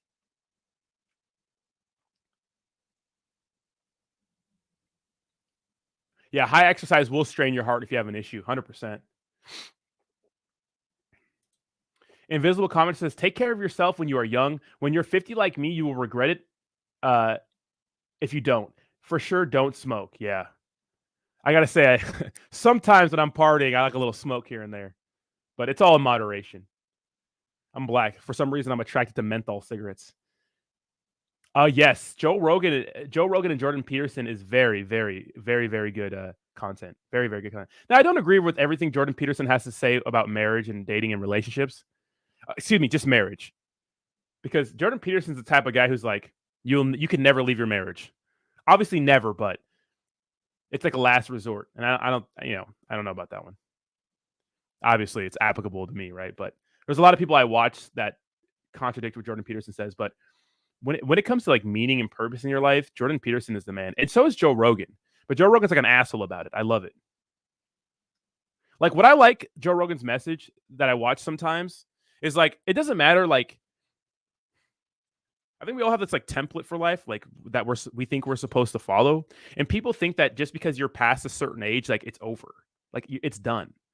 But no, especially if you're living a long, healthy life, it's not done. You could change your life in your 40s. You have a clean slate every time you wake up. Yeah, you have things like bills and maybe obligations there that are still tied to you, but you don't have to be the same person that, abuses alcohol, or you don't have to be the same person that, doesn't lies and doesn't tell the truth. You don't have to be the same person that is in a shitty relationship and hates their life and hates the way they look and doesn't exercise and doesn't save money. You don't have to be that person every day. You could change. Right? Every day is a new day. And I know it's super cliche and dumb, but it's so true. Right? That's not you. That's just who you were. You could be someone else, And I like that message because a lot of people think it's too late. Like, oh, I'm a piece of shit. I'm a liar. I cheated on my wife. I eat too much bad food. I smoke too much. I hate looking at myself naked. I play too much video games. I don't work hard enough. I don't try at my job. My coworkers hate me. I'm a piece of shit. You know what I mean? People like wake up with that same mentality. It's like, it's a new day. You don't have to be that guy, or that gal. So I like that. I like that. Yeah, it's a little hopium, right? It is hopium, but it's true. It's true. It's so true. And Jordan Peterson's realistic. He's like, hey, man. Jordan Peterson's like, he says, you know, like, what's the meaning of life? What's the purpose of life? Is to find meaning, right? And I love that. You know, I love that. Right, Jordan Peterson talks about meaning, and it's crazy for young men, and this is why Andrew Tate's so popular. It's because young men are totally ignored in our society. You know, they are like no one cares about you. It's cool to like. So I was on a date the other night, right? And I was talking to this chick who is, first of all, guys, I met a really awesome person. Anyways, all right. So, okay. And we were talking about this subject, and they were talking about how men should express their feelings and men should go to therapy, and that's fine. Yes, if you need to go to therapy, fine. But it's funny because society pretends to care about men and their feelings. They pretend to want men to open up about their feelings more. But the truth is, no one cares about your problem if you're a man. If you're over the age of 21 or 23, it's like, get it together. As a man, no one cares about your problem. They don't. The only thing that are loved unconditionally in this world are men, women, and children. Or, excuse me, children, women, and dogs, right? Especially dogs. People love dogs, right? Literally, people will choose the life of a dog over a human, which, you know, maybe it's warranted sometime, right? Because every time I see a dog, I'm like, oh my God, doggo. You know, as a man, like we're expected to just figure it out and deal with our problems, right? So no one cares about the plight of a man. So men, we have to care about it, right? We have to give our lives value and meaning, right? Men are leaders, right? We're leaders. We have to figure it out. It's okay to sulk. It's okay to feel down. It's okay to cry. You got to feel it to heal it, but you got to get up and get after it. You can't, you know, sit there and sit in your room and play video games and smoke weed and drink alcohol and forget about all your problems. You got to go and attack them. You got to fight it, figure it out, right? And so Jordan Peterson teaches that message like, hey, man, if you're a young man, you have meaning, you have purpose. You just got to go find it, you know? Society is for some reason, there's an attack on masculinity in this country. I don't know why. There just is, right? Whatever, right? There's meaning in life. You just got to find it, right? You have a meaning. You have a purpose in life. Go do it, baby. Go do it, you know? I'm not saying quit your job and go follow your dream as a professional fucking Dixie cup maker. No, I'm saying handle your business, right? You got a family, children, obligations. You got to do what you have to do to help them survive. You know what I mean? So I like that. Yeah, I know. Like Dave Chappelle says, we've turned into a nation of a bunch of bitch ass people, right? Look at this transformation, DJ. Look at DJ. Shout out to DJ. Look at this transformation, DJ. 2010 to 2. That's what's up, DJ. That's a fantastic. You look healthy now, right? Your skin looks like it's glowing more. You know? Your eyes are like shining, bro. Your facial hair looks better, bro. You're glowing, bro. Good for you, man. Yes, lick your damn wounds and get back up and tackle motherfuckers. Yeah. You know?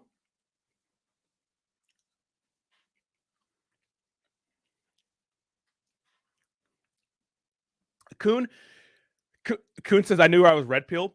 I would always say I've been red pill aware, but I was into like red pill before red pill was like a thing, because the red pill community is kind of weird. It's all about hating women. It's like that's not about hating women, because yeah, I left my relationship, but not because like I hated her, but just because I wanted to be free, and we grew apart, and I wanted to be single and do my own thing in this world, right? I feel like there was more for life for me. I don't hate women. I think once you understand women, because a lot of men hate women. They hate that women get attention so easily in our society. They hate that nothing is more valuable in this world than a young woman. Look, if you're a hot young woman, people treat you differently, right? Yeah, everyone's attracted to you, right? And if you're a young man, no one cares about you. You're just like a bag of flesh. You're just potential. No one cares about you, right? But if you're a hot young woman, you get all the attention. That's just how it is in our society. But as time goes on, men, as time goes on, we just age like a fine wine, right? You have all this time, you know? have all this time to acquire resources, knowledge, right? Become more attractive. Because there's a reason why young women like to date older men. Because one, we mature at different times. And as we get older, men can literally spend their whole life fucking off and then figure things out in their 30s and 40s and then, maybe even 50 sometimes and, run the world. And that's attractive, right? And young women find that attractive in men. That's just the way it works, But, in our society tells women they have to be just like men. I mean, whatever it is, right? But women have a particular problem. And what's that? Well, if they want to have kids, they got to get everything together quick, right? They got to go to school, right? Get a good job, become business partner, make all this money before their clock runs out for them to have a kid safely. Although women can have kids older and later on in life, it becomes more and more dangerous, right? So women have to get all the issues of the world solved right away. So that's the thing they have to deal with that a lot of men don't, right? We can literally fuck off for years and still get away with, things later on in our life. And you see that a lot. So, a lot of men hate young women, and it's like, don't hate women, just understand them, right? Once you understand women, you don't hate them so much. You don't get mad, right? You just understand them. Exactly, Kuhn. But some of the community, Kuhn, it's just like toxic. It's like you have these fucking losers. So these fucking red pill coaches, right? These dating coaches and shit. What they teach men, like, it's like clickbait all the time. Oh, she's going to leave you as soon as you lose your job. Oh, she's going to cheat on you. It's like, no. Not all women are like that, you dorks, right? And as a man, you got to take personal accountability for who you let in your life. If your wife is piping the neighbor when you're gone at work, I'm sure there were some red flags during the dating phase. If your wife is like bipolar, and just crazy, there are some red flags, right? You have to take responsibility for the people you let in your life. And you have to understand something. A good woman will stick around with you if you go through hard times, obviously. But she can't love you forever if you don't figure it out yourself. If you don't take the time, right? The time to figure it out. Like, I had a friend who just lost his job, right? A really nice paying job, just moved to San Diego. And he's freaking out. He's like at home, like just down on the couch, just down on himself, venting to his wife or his girlfriend about his loss of a job, because nothing takes away your masculinity like losing your job. Because as a man, you need a sense of purpose and mission in life, right? And once your job is gone, like as men, we identify our being in existence off of what we can provide for our significant other and being a provider. And once that's gone, you feel like a piece of shit. It's okay to be sad, and a good woman will support you for a while. But you can't expect a woman to sit there and support you and be your mom and your therapist forever. It's not realistic, and it shouldn't be, right? So a lot of guys in the red pill community are just like, your wife is going to leave you as soon as you leave your job. She's going to cheat on you all the time. You got to make sure you have like 5 girlfriends so she knows that she's replaceable. It's like, that's fucking stupid, dumb, right? You know what I mean? It's not about that. And literally, they're just profiting off the angst of young men, because a lot of young men they don't have any success with women. And instead of giving them the tools to figure it out, they're just saying that all women are like thoughts. It's like, it's not true, bro. It's not true. Not true. Ryan Patrick dating. I don't know about Ryan Patrick dating advice.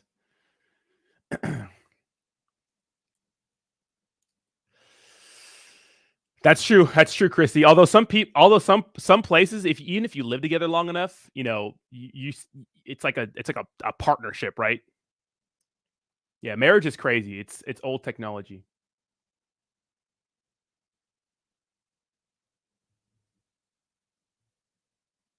Let's go, Racket Club.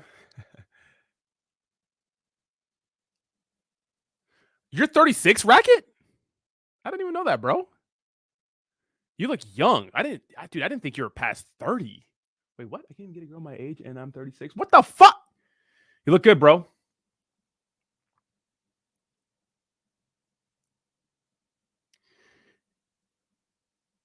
Fresh and Fit are not good. Those guys are the biggest. They're the biggest cons.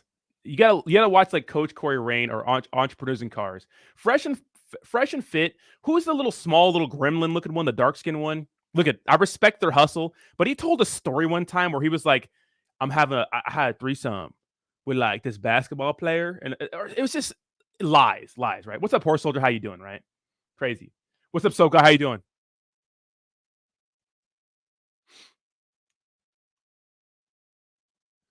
My weight loss journey. What's up? What's up, Lively Void? Oh, nice weight loss journey.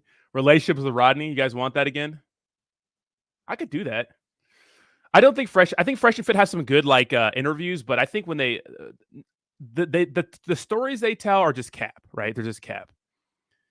They're just cap. A lot of them are cap. You know, I think they're just lame. They have some entertaining guests on there, but some of the stories they tell are just cap. I don't think they're good. I think it's good for entertainment. I don't think it's good and it's applicable to the everyday Joe. You got to get outside those guys.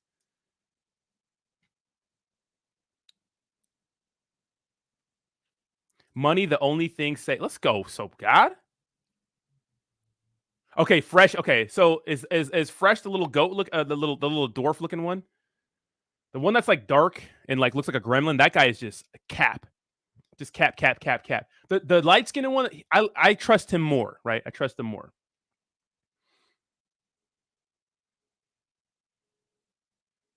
Yeah. I know, Racket Club. I need to do that. It's kind of burnt though, you know? To be honest, it's kind of burnt. Like I don't want somebody because usually people follow my Instagram if I'm dating someone and they'll go to that and they'll like look at my stuff and they'll find that channel and you know what I mean? It's just, I mean, it is what it is, but shut up, Jayhawk.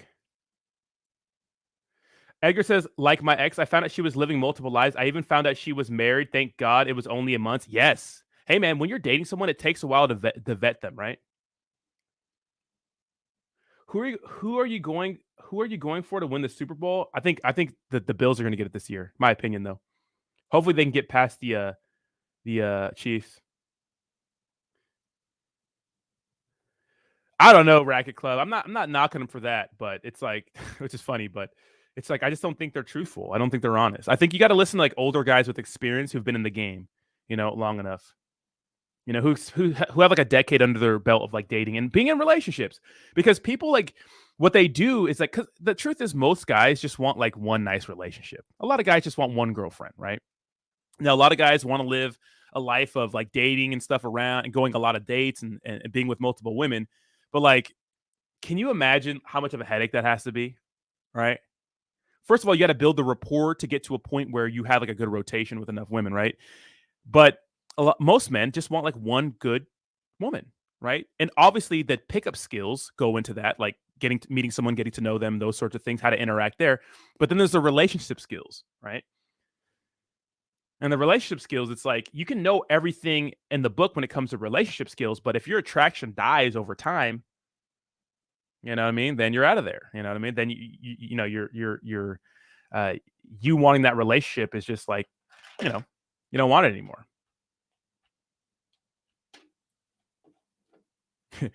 The relationship channels streams were lit, just bros.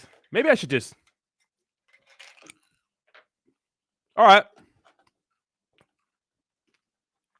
I gotta log back into my account. Maybe we'll get one this evening.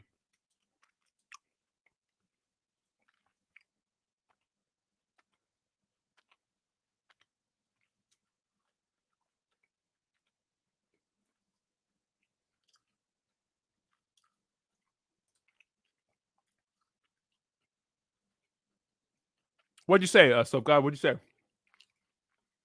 Union says, been with my wife since 1991. I'm 50 now, and I tell you, I don't ever stop making interesting. Wait, I don't ever stop making it interested. And if you have kids, don't ever make your job more important than your family. Trust shouldn't be an issue. That's true. That's very true, right? Well, the rule is date your wife or someone else will. The courtship never ends. You can't stop dating your wife because men were goal oriented, right? Well, that's how men are, right? We accomplish a goal and we're like, hey, we're done, we won. But like, you know, and that goal is, you know, you're working towards something when you meet a woman, right? You want to make her your wife or your girlfriend or something like that, right? And once we get to that goal, you stop doing the things that got you to the big dance. Now, here's the issue. sometimes you just lose love for that person and you don't feel compelled to do those things, even though you know that you should do those things because you just don't have the motivation to. You stop putting your best foot forward for one reason or another. But some guys just don't know they're supposed to do that. Like, oh, I'm supposed to date my wife still? Like, yeah, dummy. And what's the common excuse a lot of guys give? Oh, I couldn't get a babysitter for the kids. We're just so busy. It's like, dude, you're the man. You find a way. Find a way. Improvise, adapt, overcome, break through barriers. You're the man. That's what you do. You have the wiener, right? You do the penetrating. You're the man. Lead the interaction. Figure it out. Get a babysitter. Get reservations. Find out when your wife is off. Call her coworkers or her boss. Plan a surprise trip. You know what I mean? Figure it out. You know, hey, this is so-and-so's husband. Hey, I want to plan a surprise getaway for, so-and-so. Can we get like a surprise day off? Can we work that off? Like work that out where like I just, she thinks she has to come into work one day and we just go on a trip or something like that, right? Look at her schedule. Oh, okay. I know so-and-so's off Friday. Cool. I'm gonna get a babysitter for the kids that night. Boom, boom. Get that set up. Okay, I'm gonna get reservations. Boom, boom. You know what I mean? Figure it out. You're the man. You have the wiener. Although society teaches you to be a little beta bitch and wait for the woman to do everything, you're the man. Lead the interaction.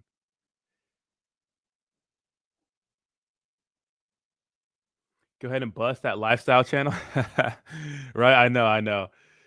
It's more like dating and relationship. I mean, lifestyle is lifestyle. I mean, I suppose I'm going out a lot and going to a lot of shows and stuff like that. But, if you guys are not following me on Instagram, at least my Instagram is in the description down below.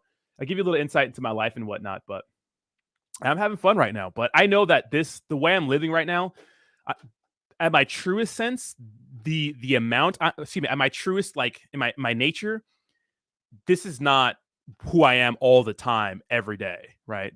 For my entire life. I'm just going out a lot because I was in a long relationship, obviously, and I'm having fun now, right? I'm doing my thing now. But I know that the amount of places I'm traveling to, the shows I'm going to, the amount I'm going out is going to decrease over time because that's just who I am.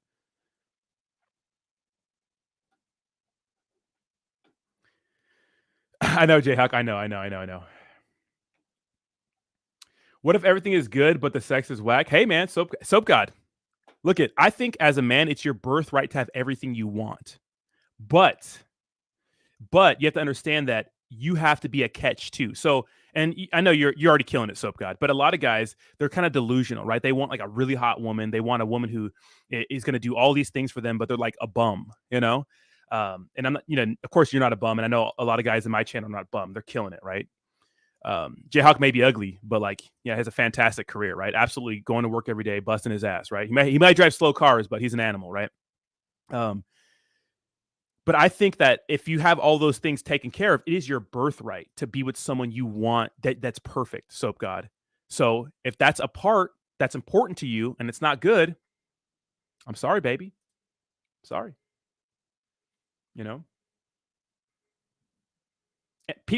Dude, some women are very touchy. Like I like women who are very touchy-feely and affectionate. That's my jam. Like some women are just like on you like flies on shit. I like that. That's my love language. I like that. I love that. But some chicks are just not like that. Probably because their parents weren't physical, not because they don't like you, but sometimes it's because they don't like you. But a lot of times it's because they're just not that way, right? Even if they're in love, they're just not very touchy-feely like that. And some women are just very touchy-feely. Some women like to give you gifts all the time. Some women, everyone's different, right? Everyone's different. So you have to make sure that you date enough so you figure out what you like, right?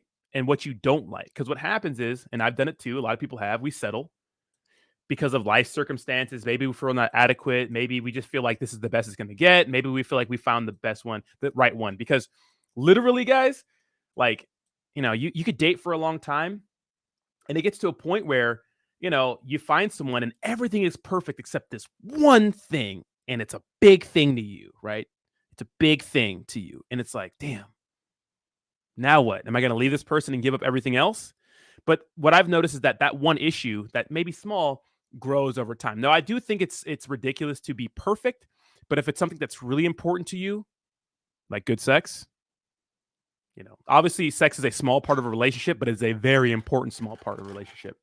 So go for what you want.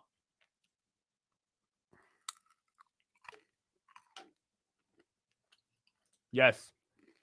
Especially if you live in a big city like San Diego, like where I live, you can literally go to a new restaurant or a new event every fucking day and never run out.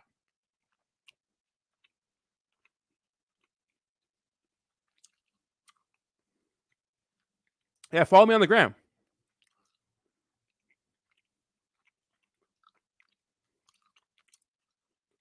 Yeah. So my big thing is, guys, I'm really big on red flags. Look at, I'm big on red flags. When I'm dating somebody, I'm intentionally listening. I'm listening to everything. I'm listening to what they say. I'm listening to what was their relationship with their parents. Was her dad around? Did her parents cheat on each other? Do their parents have a loving relationship, or are her parents just like settling? You know, because usually, not all the time, but usually, and the odds are not in their favor. If they've had a fucked up childhood, they're probably fucked up unless they take the time to address. First of all, become aware, because ignorance is bliss. If you don't know you have a problem, then you never fix it. They have to take time to become aware of their problem, and they're taking steps to fix it. Right? If I'm listening to a woman and she tells me that she's cheated on her ex, disqualified in my book, automatically.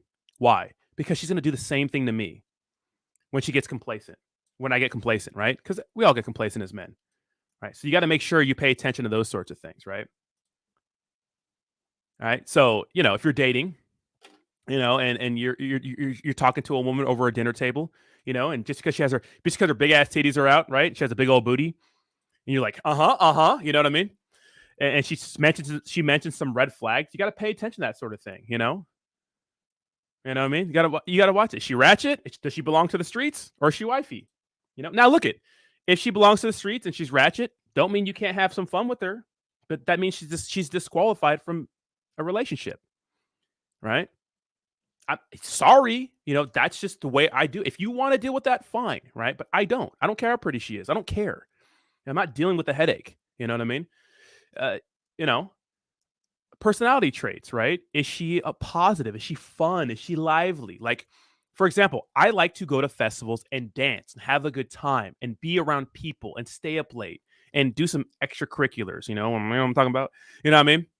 And do like a 2-day bender and have some fun, right? That's who I am. So I want somebody who has similar interests. I don't want to take a chick to a festival to meet all my friends and she's boring or lame or like, I want to go home or bitching me out or something like that. None of that. I'm not settling for any of that. Someone who has the same values as you is so important, right? Guys will literally get in relationships with chicks who have nothing in common and she's just hot. Like that, it doesn't fly, right?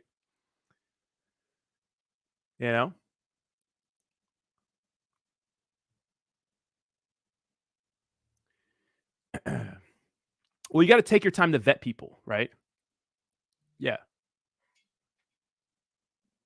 The truth is, it takes, I think it's like literally 3 to 6 months to really know who a person is, right? It takes some time, guys. It takes some time. Shut up, Bernie. Well, she's not a dude. That's true. Not everybody's looking for marriage. 100%. Yeah. Yep. Start a dating channel. Come on now. Maybe I should I have one. I just haven't revamped it. First date questions? So, okay, so here's the trick for a guy for first dates. Ask questions. Women love to talk, okay? Especially if she's interested in you. Like, I already know once I get out on a date. First of all, I know before if a woman's into me before I'm on the date. Look, if I'm on a dating app or if I'm talking to someone and they have low interest in me, or it's like pulling teeth to get them out on a date, or they flake on dates, I just will not go on a date with them because it's a waste of time.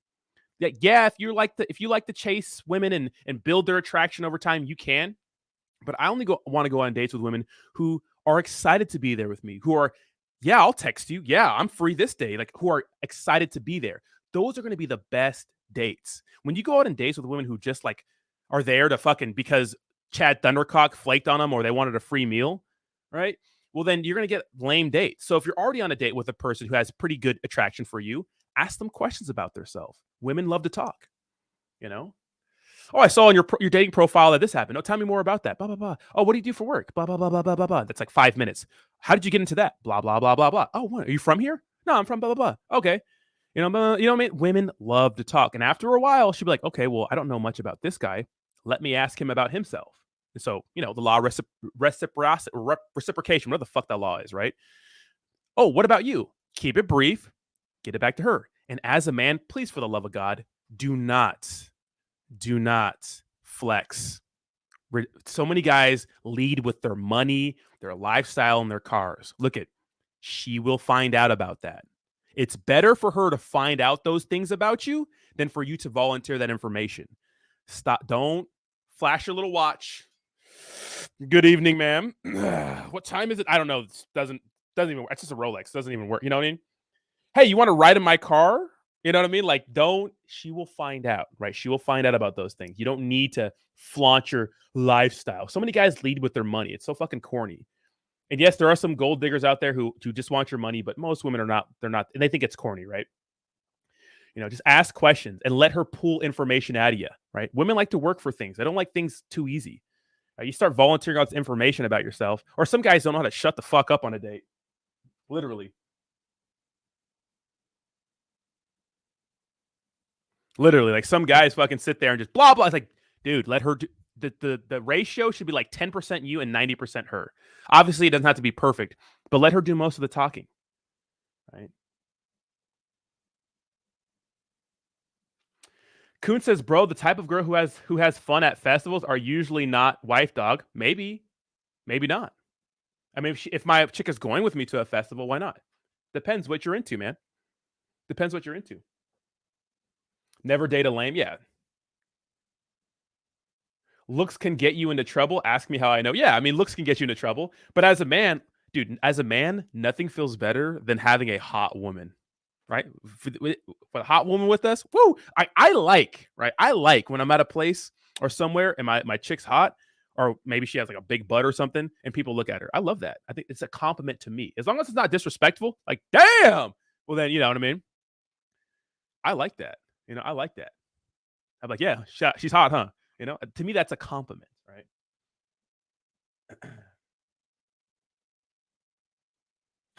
First question: if you've ever been addicted to meth, yeah, that's a disqualifier. Well, dating apps are not bad, right? A lot of people meet each other on dating apps, so I wouldn't knock dating apps so bad. You can literally tell how a person is based off like a lot of the social media accounts, right? Are they private? Are they posting their ass all the time? You know what I mean?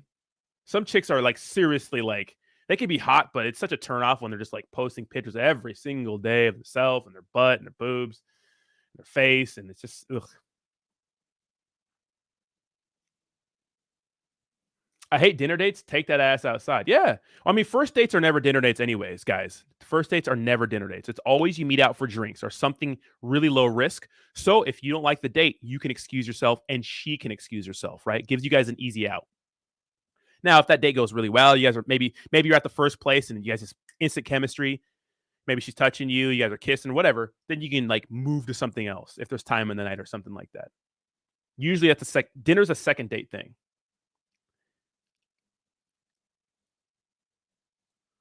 Yeah, it's good to remain mysterious, right? Obviously, you can't remain mysterious forever, but like I said, don't volunteer information. Let her get it out of you. Yeah, divorce or dying. It's rough if you have assets to split up. What's up, mate? It's CGY. How you doing, baby?